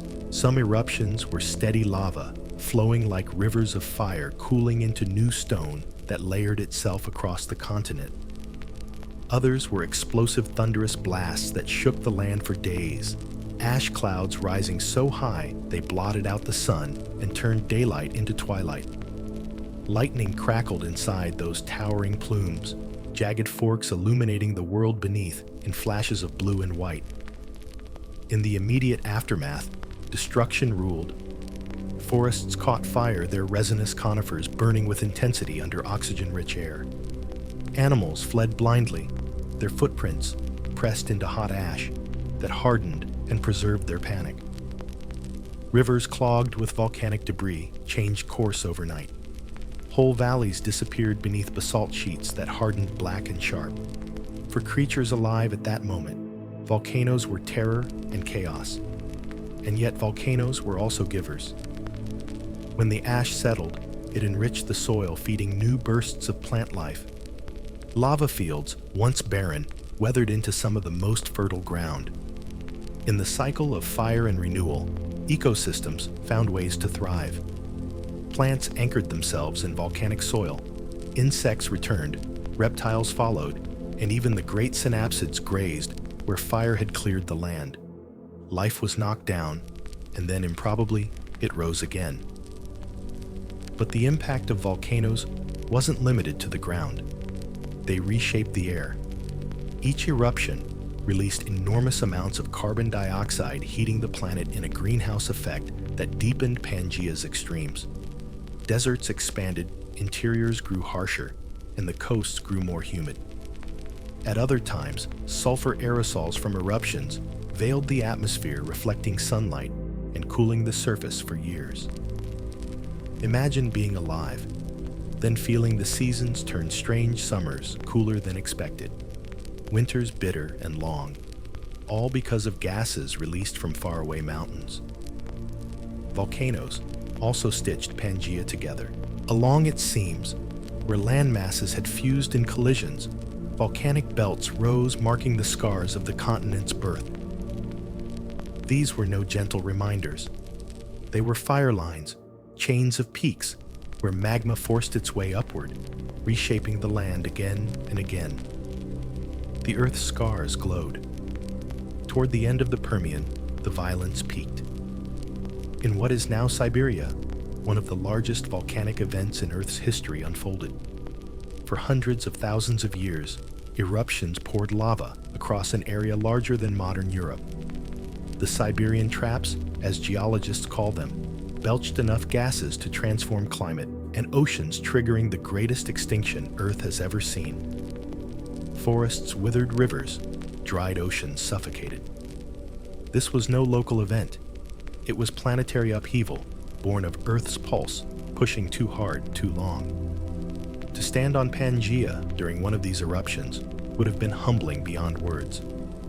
The sky darkened not with storm clouds, but with ash. The ground trembled with every roar from the mountain's throat. The air stung with sulfur, carrying the scent of a world in the act of remaking itself. Animals would have scattered silent except for the calls of those caught in panic. And when the eruption finally subsided, silence would fall again, a heavy, unsettling stillness over landscapes transformed overnight. And yet volcanoes were never only destroyers. They were creators too. They raised mountains, built plateaus, and laid the mineral-rich soils that allowed life to return again and again. In Pangea fire, and life danced in uneasy partnership. The forests and swamps might have seemed eternal, but beneath them, the earth was always waiting, always pressing upward, always ready to remind its inhabitants that nothing was permanent. Volcanoes gave Pangea its pulse, a deep, thunderous rhythm beating beneath the surface. With every eruption, they rewrote the script of survival. With every collapse and regrowth, they reminded life that the planet was alive, too restless and creative in its own violent way. And in that rhythm, fire, ash, silence, regrowth, Pangea found its balance. Part 13. The Great Dying expanded. For millions of years, Pangea thrived in its contradictions. Its coasts were lush and wet, its interior an oven of extremes. Forests breathed oxygen into the air. Deserts tested the hardiest creatures, rivers stitched together ecosystems across thousands of kilometers. It was a world alive, with experiments and Earth writing its story in green, red, and stone. And then without warning, that story was nearly erased. Around 252 million years ago, at the end of the Permian, the planet staggered into the greatest crisis it has ever endured. Geologists call it the Permian-Triassic extinction. Others more grimly call it simply the Great Dying. This was not a storm that raged and then passed, nor a single asteroid strike with a clean before and after. It was slower, stranger, and more suffocating, a planet tipping into imbalance over tens of thousands of years until life itself faltered. The trigger was fire, an episode of volcanism so immense that the word eruption hardly fits. In what is now Siberia, the crust cracked open in countless fissures, and lava poured out not for days or weeks, but for centuries, then millennia. Imagine rivers of fire wider than highways stretching across the horizon, cooling into black basalt, only for another wave to come. These eruptions built the Siberian Traps, a volcanic province so vast it once covered an area larger than modern Europe.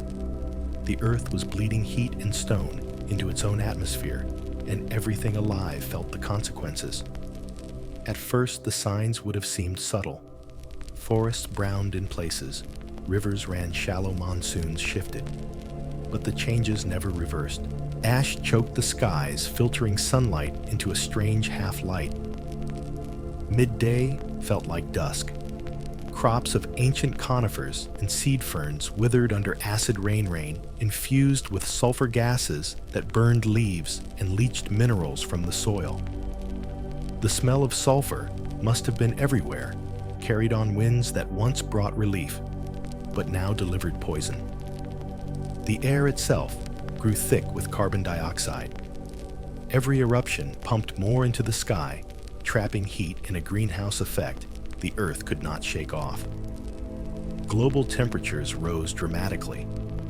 Some estimates suggest the planet grew hotter by as much as 10 degrees Celsius, pushing regions of Pangea into furnace-like conditions. Deserts swelled, forests retreated, and even hardy plants began to fail. Where once there had been corridors of green leading inland, only dust and stone remained. Animals suffered in turn. Synapsids, the mammal-like reptiles that had dominated the land, began to collapse. Their heavy bodies and high energy demands left them vulnerable in a world where plants grew scarce and heat grew merciless. Predators starved when prey vanished. Herbivores fell when their food sources withered. Fossils tell the story in stark relief. Vast numbers of species disappear from the record at once, as if their lines were cut cleanly by an unseen hand. Even the insects, usually survivors in every age, met disaster. For hundreds of millions of years, they had thrived through Ice Age's continental collisions and climate swings. But during the Great Dying, they collapsed too.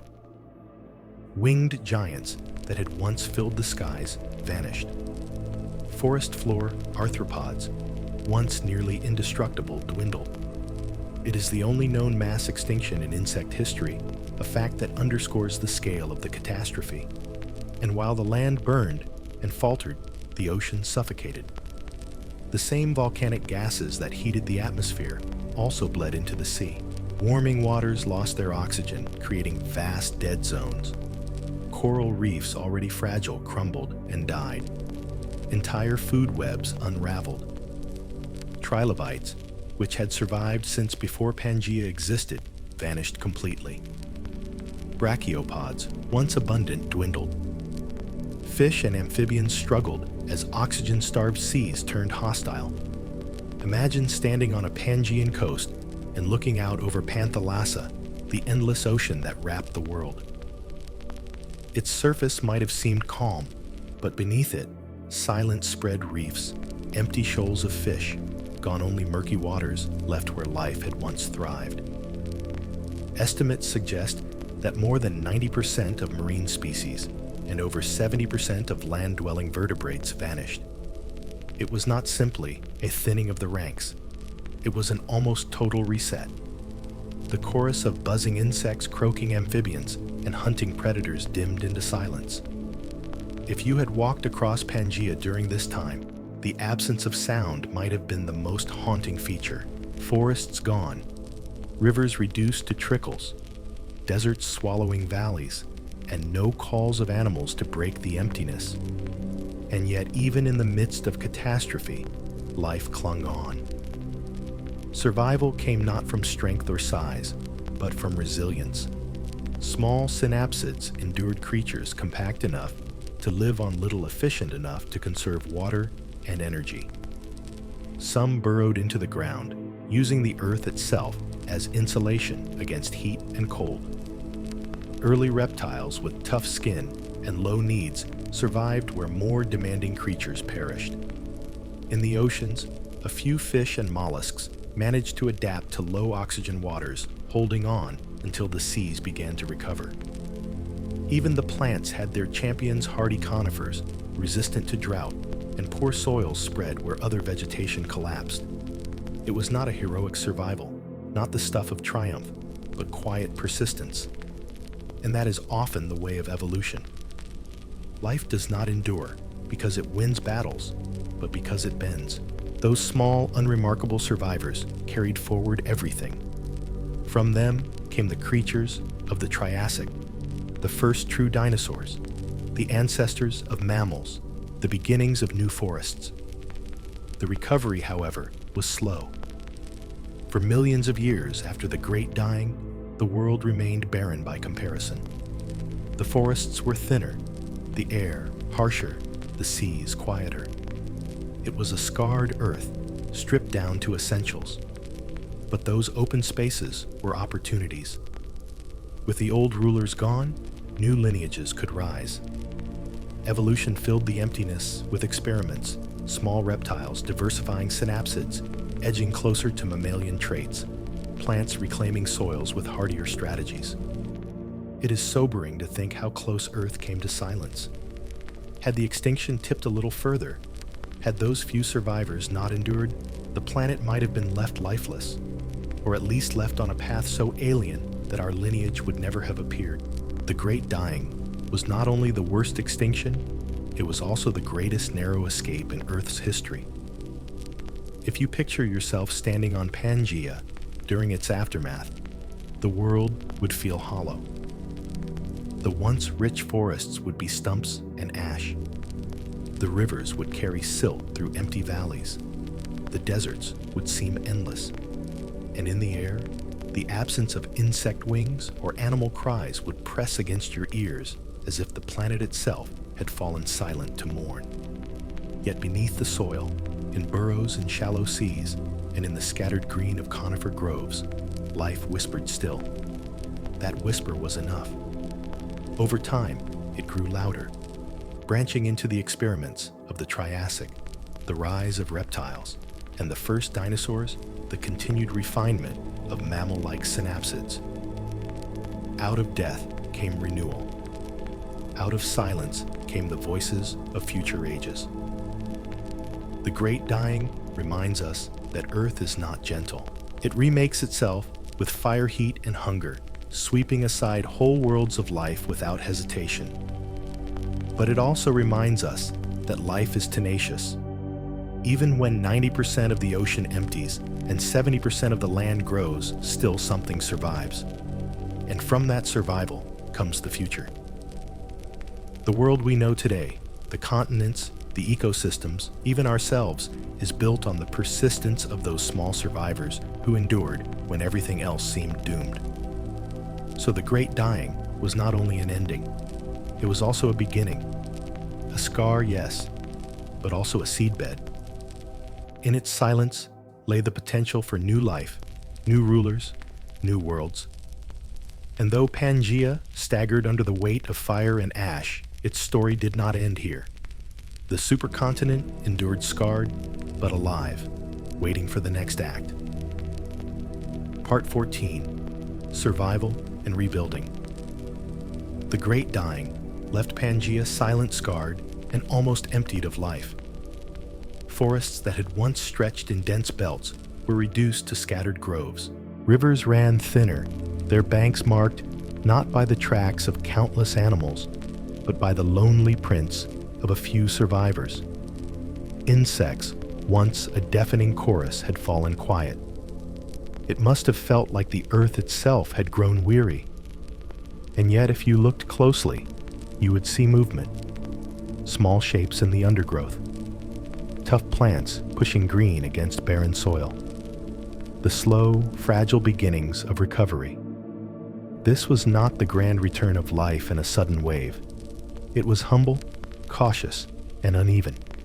The rulers of the old world, the saber-toothed gorgonopsids, the hulking herbivorous synapsids, the giant insects were gone. Their niches were vacant, waiting to be filled. What endured were the quiet ones, small synapsids with compact bodies, reptiles with scaly skin that conserved water, and conifers that could survive in poor soils with little rain. These survivors didn't dominate, they endured. That difference is what carried them forward. Think of the early synapsids that crept through the shadows after the Great Dying. They were no longer the mighty predators with sails or tusks. They were modest in size, quick and efficient. Their bodies needed less, their metabolisms frugal. Some may have hidden in burrows to escape extremes of heat and cold. Others hunted insects in the scrubby vegetation that clung to riversides. These were not creatures that looked destined for greatness, but in their persistence lay the seeds of the mammals to come. The reptiles, too, seized their chance. Freed from the shadow of larger synapsids, they diversified rapidly. Some developed stronger limbs, upright postures, and lighter skulls, edging closer to the forms that would one day give rise to dinosaurs. Others remained small insect hunters that spread across transitional zones between desert and forest. With oceans no longer separating them, these reptiles traveled across vast stretches of Pangea, filling niches wherever they could survive.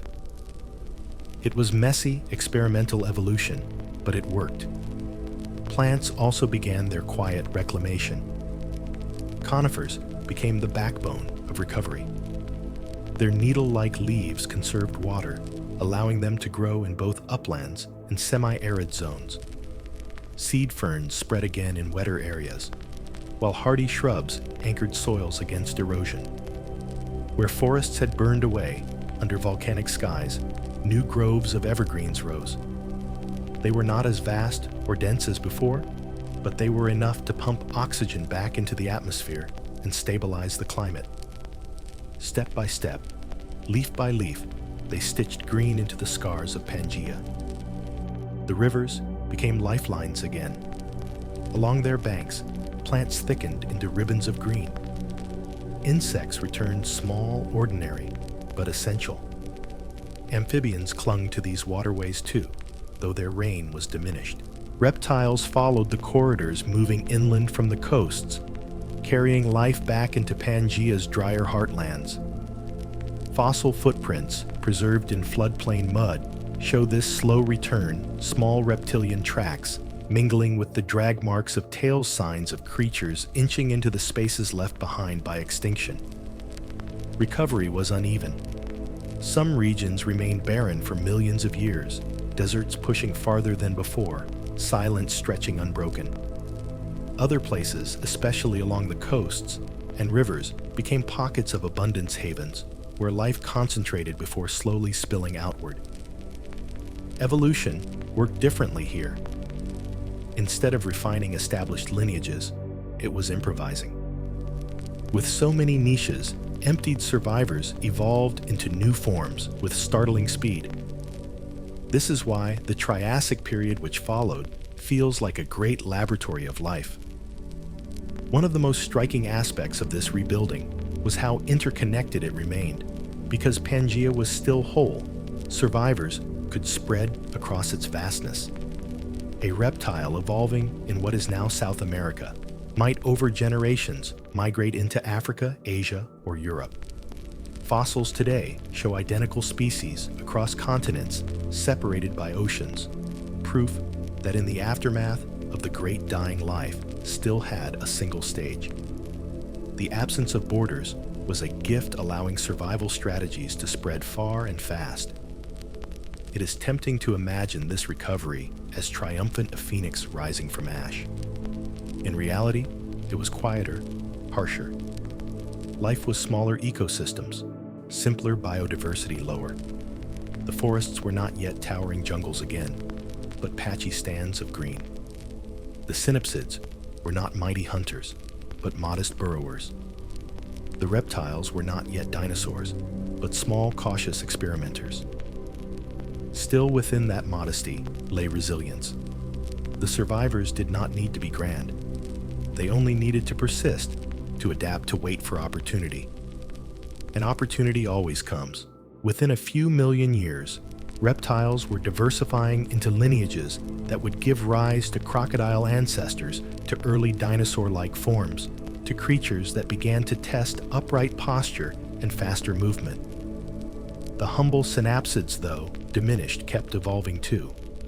Their descendants developed more advanced jaws, stronger limbs, and perhaps even hair. The mammals of the distant future were beginning their long journey here in the shadow of extinction. For Pangea itself, the scars remained. Its deserts were still immense, its coasts battered by storms, its volcanoes restless. But even scarred, the supercontinent became a stage for renewal. The very harshness that had killed so much now shaped the survivors into creatures fit for extremes. The world was quieter, emptier, but also brimming with possibility. If you had walked across Pangea in the aftermath, you might have seen little to impress you small reptiles, darting between shrubs, scraggly forests, clinging to valleys, a few herds of tusked dicynodonts browsing along rivers. It would have felt like a world in retreat, diminished and subdued. Yet hidden in those small shapes was the blueprint of the future. The synapsids that scurried through the undergrowth carried the genes that would one day become mammals. The reptiles testing new body plans would eventually give rise to dinosaurs, crocodiles, and birds. The forests of conifers would set the stage for future ecosystems, stabilizing the air and climate. The Great Dying had swept the world clean, but it had not ended the story. Instead, it forced a reset. From silence, new voices emerged. From emptiness, new forms appeared. The earth had broken, but it had not died. And as it always does, life bent, endured, and began again. Nast. Part 15. Triassic Experimentation. The silence after the Great Dying did not last forever. Once the earth caught its breath, once the skies cleared of their choking haze, and the soils found the strength to host roots again, life began to experiment. This was the Triassic, the long opening act that followed catastrophe, and it was not a time of stability.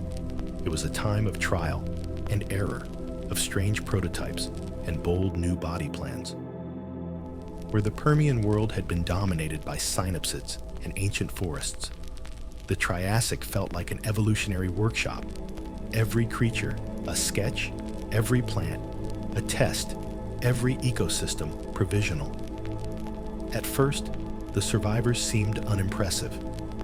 Scraggly groves of conifers clung to the land, their needle-like leaves adapted to the harsh new climate.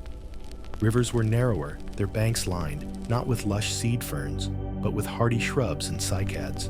The great synapsid hunters had dwindled into smaller, more modest forms, quick-footed insectivores and burrowers. But this apparent barrenness carried opportunity. With so much of the old world swept away, niches yawned open waiting to be filled. And fill them life did. Insects rebounded smaller this time, but more diverse. Instead of dragonflies with wings as wide as a man's arms, there were more modest forms, beetles, grasshoppers, early flies quietly reclaiming the air and soil. Amphibians, though, diminished, still held their watery strongholds, evolving into new shapes that suited the patchy wetlands.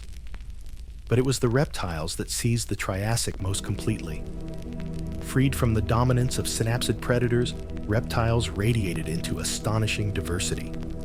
Some lineages crept into niches, left by amphibians adapting to semi-aquatic lives, with elongated bodies and paddle-like limbs. Others grew upright stances, a profound shift that allowed longer strides, faster pursuit, and greater endurance. Imagine a predator that no longer sprawled belly low to the ground, but lifted itself on strong, straight legs, ready to chase prey across open plains. This simple change reshaped the arms race, giving rise to the forms that would one day dominate the Mesozoic. Among them were the archosaurs, a lineage that would explode into crocodiles, pterosaurs, and dinosaurs. Early archosaurs were strange, experimental creatures. Some looked vaguely crocodilian, long-snouted and armored prowling riversides. Others had lightweight builds, quick on two legs, already foreshadowing the speed and agility of future theropod dinosaurs. To see them moving across the land must have been startling, half reptile, half something new, the first hints of the thunderous rulers to come. Yet the synapsids did not disappear entirely. The dicynodonts, tusked herbivores with beak-like mouths, survived in reduced numbers, grazing stubbornly on cycads and conifers. More importantly, a group of therapsids called cynodonts endured small furred or fur-like creatures, nocturnal hunters of insects and small reptiles. Their jaws were more advanced. Their teeth differentiated their bodies efficient. Some scientists believe they may have already developed the beginnings of endothermy internal heat regulation, the first steps toward true warm-bloodedness. In these unremarkable little survivors lay the foundation of the mammalian line, including us. The climate of the Triassic added its own pressure. With Pangea still whole, the interiors remained dry and seasonal. Monsoons drenched the coasts in torrential rains, then retreated, leaving inland deserts to bake under relentless suns. Life that survived here had to adapt to extremes. Plants developed deeper roots and tougher leaves. Animals learned endurance migration, or nocturnal habits to escape the hottest hours. The harshness of Pangea acted as a sieve, testing every evolutionary experiment, discarding those that could not cope. Yet even in its brutality, there was beauty. Picture a Triassic floodplain. At dawn, cycads rising like stiff green crowns, conifers scattered across the horizon, herds of stocky dicynodonts grazing in the mist. A small pack of cynodonts scurries in the shadows, their sharp eyes scanning for insects.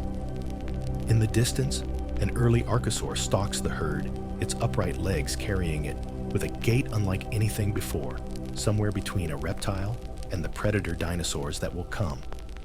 The air hums with insects, the rivers carry silt from newly risen mountains, and the land feels alive again, though still fragile. The Triassic was also an age of firsts. The first true dinosaurs appeared here, small, two-legged hunters, no bigger than a dog, light-boned and swift. They were not yet the titans of the Jurassic or Cretaceous, but their design was sound, upright posture, efficient lungs, sharp claws. From these small beginnings, they would one day rise to dominate Earth for over 150 million years. Likewise, the first pterosaurs took to the skies in this era, strange winged reptiles that turned the heavens into another frontier. To us looking back, the Triassic seems transitional, a bridge between the old world of synapsids and the dinosaur age to come. But for the creatures alive, then it was a world unto itself, a time of adaptation, of innovation, of cautious rebuilding. Every river, every forest, edge, every desert plain was alive with creatures that had never existed before, each one testing whether it could survive the strange, scarred Earth left behind by the Great Dying. It is tempting to see the Triassic as merely a prologue, but in truth, it was a crucible. Without its experiments, without its small survivors taking risks and evolving into new shapes, there would have been no dinosaurs, no birds, no mammals. The world we know today was forged here in the messy resilience of the Triassic. So when you imagine Pangea during this age, don't see emptiness. See a laboratory of life. See reptiles growing legs that lifted them higher, synapsids sprouting the faint beginnings of fur insects, diversifying into countless forms, plants reclaiming ground inch by inch. The supercontinent itself may have seemed scarred and barren, but in its scars grew the blueprints of everything that would follow. Part 16, Forests and Atmosphere Reforged. The Triassic world, fragile as it was, slowly began to cloak itself again in green. After the devastation of the Great Dying, the forests that once carpeted Pangea had been reduced to scattered remnants. But with each passing generation, roots probed deeper seeds, scattered farther, and the land remembered how to breathe. Step into this recovering world, and you would smell resin on the air, hear the whisper of conifers in the wind, and feel the slow pulse of life reforging itself leaf by leaf. The first pioneers were the hardiest conifers with needle-like leaves that could withstand long droughts, cycads with stiff crowns that thrived in poor soils, and ginkgo-like trees with broad fan-shaped leaves that splayed toward the sun. These were not the towering rainforests of the Carboniferous, but they were resilient builders. Their roots stabilized the soil against erosion. Their trunks anchored ecosystems, and their leaves exhaled oxygen into a planet still gasping back from catastrophe. Atmosphere and forest are always partners, and in the Triassic, they worked hand in hand. Plants drew in the excess carbon dioxide left by volcanic upheavals, slowly taming the greenhouse air that had smothered Earth during the Great Dying. In return, they breathed oxygen, refilling the atmosphere with the gas that would one day allow larger, more active creatures to thrive. Step into a grove of Triassic conifers at dawn, and you would be stepping into a machine that was quietly rewiring the planet's chemistry. The effect was not uniform. Along Pangea's coasts, monsoon rains supported dense green belts. Wetlands reappeared lined with reeds and cycads, where amphibians croaked in shallows and insects buzzed in humid air. In the interior, recovery was patchier scrublands and scattered stands of conifers, dotting the vast deserts like islands in a sea of red stone. But even these sparse groves mattered. They offered shade, food, and shelter. They stitched green threads through an otherwise unforgiving land. The return of forests changed everything. Shade cooled the ground, allowing moisture to linger. Leaf litter fed soils, encouraging fungi, insects, and smaller plants to multiply. Rivers once thin and lifeless now flowed between wooded banks, alive with ferns and cycads. Every tree that grew became part of a feedback loop, stabilizing climate, encouraging rainfall, and paving the way for still more growth. Slowly, Pangea's silence lifted into a murmur, then a hum, then a chorus. For animals, this renewal meant opportunity. Herbivores like the Decinodonts and newly emerging reptilian grazers found food in cycads and conifers. Cynodonts hunted amid the undergrowth, their senses tuned to the rustle of insects and fallen leaves. Early dinosaurs crept into these forests, too lean and quick, weaving between trunks as they stalked prey. Each creature was shaped by the new green world, and in turn, they shaped it back, trampling paths, dispersing seeds, fertilizing soils. Forest and animal inseparable as breath and lung. The forests also reshaped the atmosphere in subtler ways. Fires still burned, sparked by lightning, but now they were part of a cycle of renewal rather than total destruction. Oxygen-rich air fed those flames, clearing dead wood and releasing nutrients which plants reclaimed in bursts of regrowth. Smoke curled into the sky, joining clouds heavy with rain, and fell again on soil, ready to drink it in. The land was relearning its rhythm. Imagine standing in one of these Triassic forests at sunrise. The air is cooler, moister, carrying the sharp scent of pine-like conifers. Mist curls low across cycads, their stiff leaves glistening. Insects hum softly, smaller than their Permian ancestors, but buzzing with the same persistence. A small reptile darts between roots, pausing to flick its tongue at the air. Above a conifer branch sways, releasing a cone that thuds softly into the leaf litter, its seeds waiting for the right moment to sprout. It is not yet a forest of grandeur, but of resilience, modest, steady, determined. These recovering forests were not only ecosystems, they were architects of the future. By drawing down carbon dioxide and releasing oxygen, they set the stage for larger, more active animals. Without this shift in atmospheric chemistry, dinosaurs could not have risen to dominance, nor could mammals have refined their warm-blooded endurance. The forests of the Triassic were the quiet forges in which future empires were cast. Even today, the legacy of this recovery lingers. Coal seams thinned after the Carboniferous, but fossilized soils from the Triassic preserve roots and leaf imprints, evidence of this regrowth. Every conifer grove we see today carries echoes of its ancestors, the trees that stitched green back into a wounded earth. Even the ginkgo, stubbornly persisting into the modern world, is a living relic of those forests, a reminder of resilience against extinction. So when you picture Pangea in this era, Don't imagine a barren wasteland left behind by the great dying.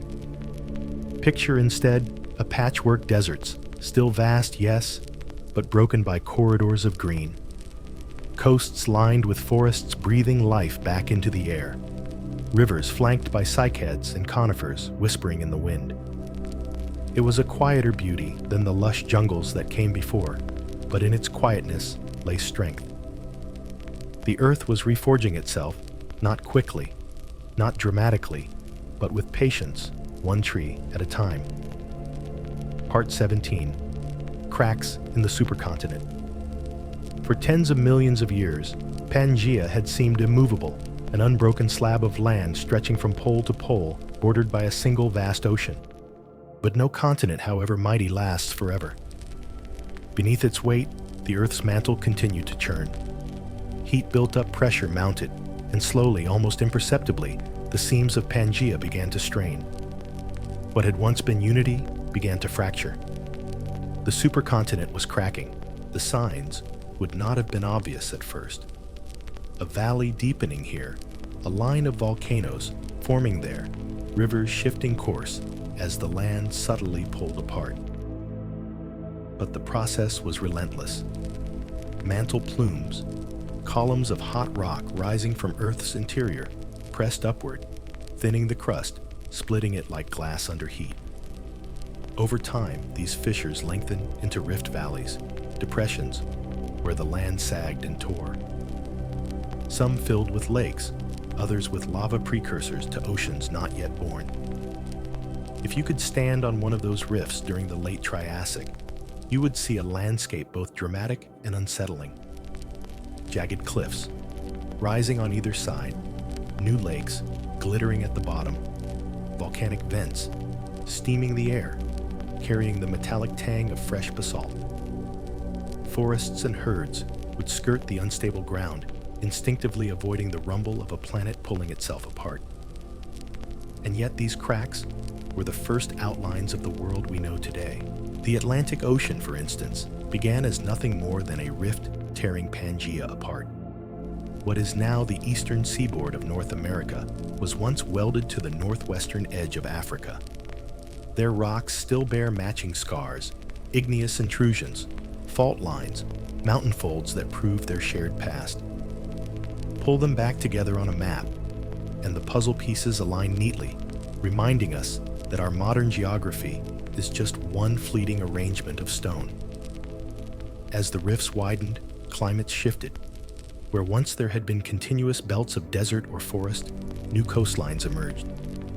Lakes and inland seas altered rainfall patterns. Valleys that had been dry became fertile floodplains. Isolation, too, began to play its part. Species that had once roamed freely across a unified continent found themselves separated by growing barriers. What had been one population split into many, each adapting in its own way. This is why identical fossils are found in Africa and South America from earlier ages. But by the Jurassic, their lineages diverged. The cracks of Pangea didn't just shape continents, they shaped evolution. Volcanoes were constant companions in this process. Along the rifts, magma spilled upward, feeding chains of eruptions. Lava spread across valleys, hardening into dark basalt plateaus. The air filled with ash, and at times the Earth's climate lurched again under the weight of volcanic gases. For creatures alive, then early dinosaurs, cynodonts, pterosaurs, the land itself must have seemed alive, groaning, steaming, forever rearranging itself. Imagine walking along such a rift at dusk. The ground beneath your feet still warm from the day's sun, but trembling faintly with distant quakes. A line of fresh basalt cliffs, glowing red under the fading light, steam rising from cracks where water meets molten rock. Insects buzz cautiously. Reptiles skirt the unstable terrain.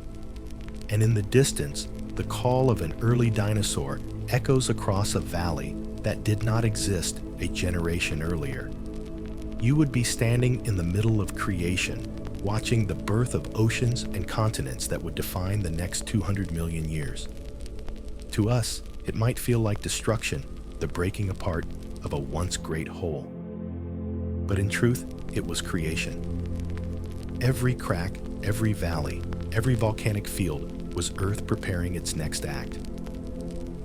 From the splitting of Pangea came the outlines of the continents we walk today.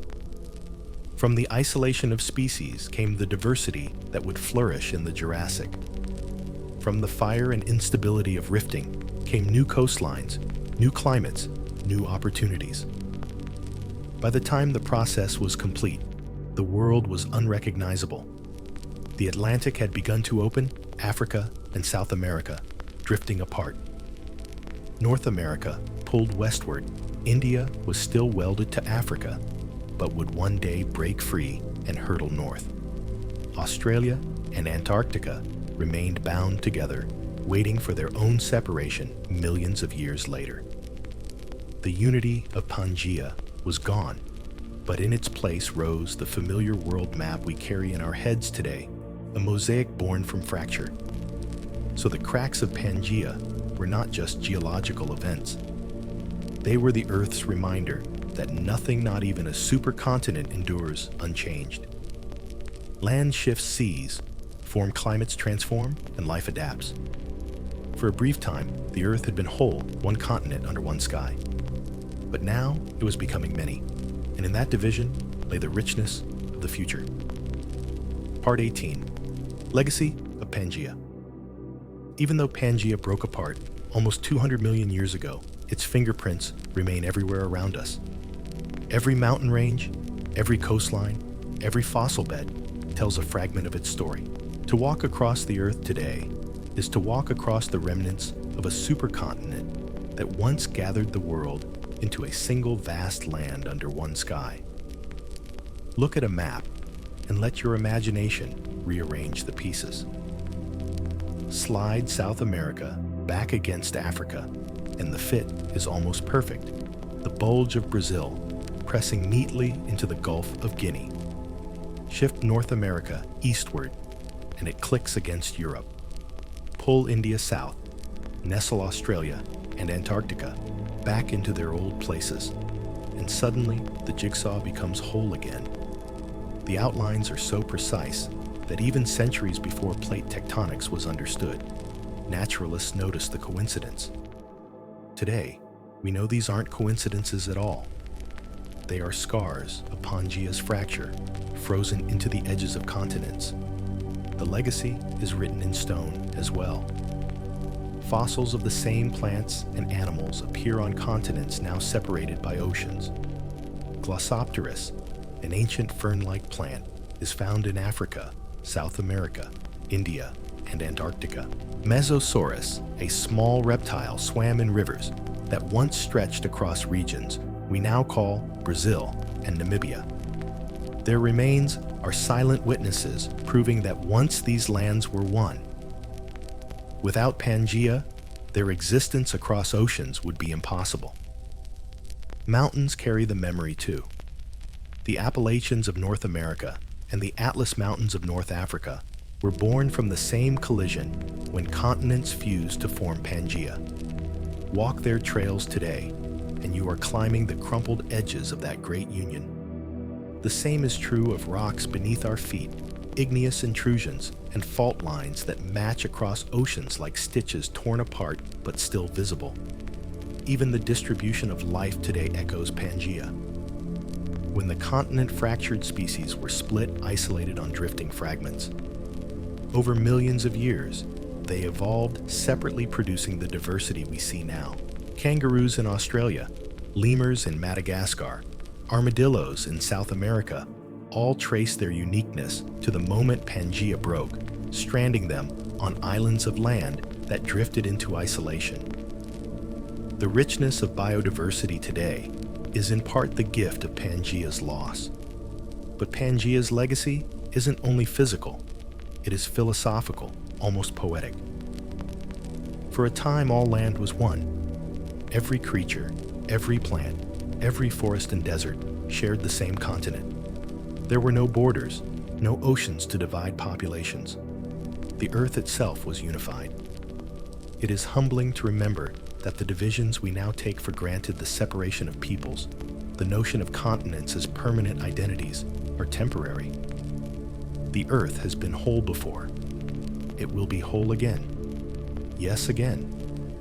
Geologists believe that supercontinents are not unique but cyclical. Before Pangea, there was Rodinia, and before Rodinia, Nuna.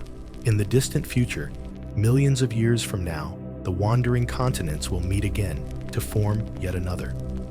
Some models suggest a new supercontinent, nicknamed Pangea Proxima, may form as the Atlantic closes and the Pacific vanishes. It may not resemble the Pangea we've come to know, but the pattern will repeat: union, fracture, reunion. The Earth is a restless puzzle, never content with one arrangement for long. And what about us? Our species is a newcomer, a blink in geological time. Yet we too are shaped by Pangea's story. The coal we burn is the compressed memory of its forests. The mountain ranges we climb are its scars. The fossil fuels the fertile soils, the very distribution of life, all gifts of that ancient supercontinent. We live in a sense in the aftermath of Pangea, our modern world built on its ruins. Imagine standing now in your own corner of Earth, perhaps near a coastline, perhaps in a city far inland. Beneath your feet, whether you know it or not, are rocks that once sat against others thousands of kilometers away. The ground remembers. The fossils buried there remember. The winds that cross continents carrying dust from the Sahara to the Amazon are echoes of the borderless air of Pangea. Even the migrations of animals across continents remind us of a time when no sea stopped their paths. So what is the legacy of Pangea? It is unity and division, destruction and creation. It is the reminder that Earth is not static, but alive, always shifting, always remaking itself. For a brief time, the world was one. Then it fractured, and from that fracture came diversity, resilience, and the planet we know today. As you drift to sleep tonight, think of that unity, not just of land, but of life. Every human, every tree, every bird and insect carries within it the memory of survival, of endurance through catastrophe, of adaptation in the face of change. Pangea is gone, but its story is still here, etched into mountains, written in fossils, whispered in winds, carried in our very bones.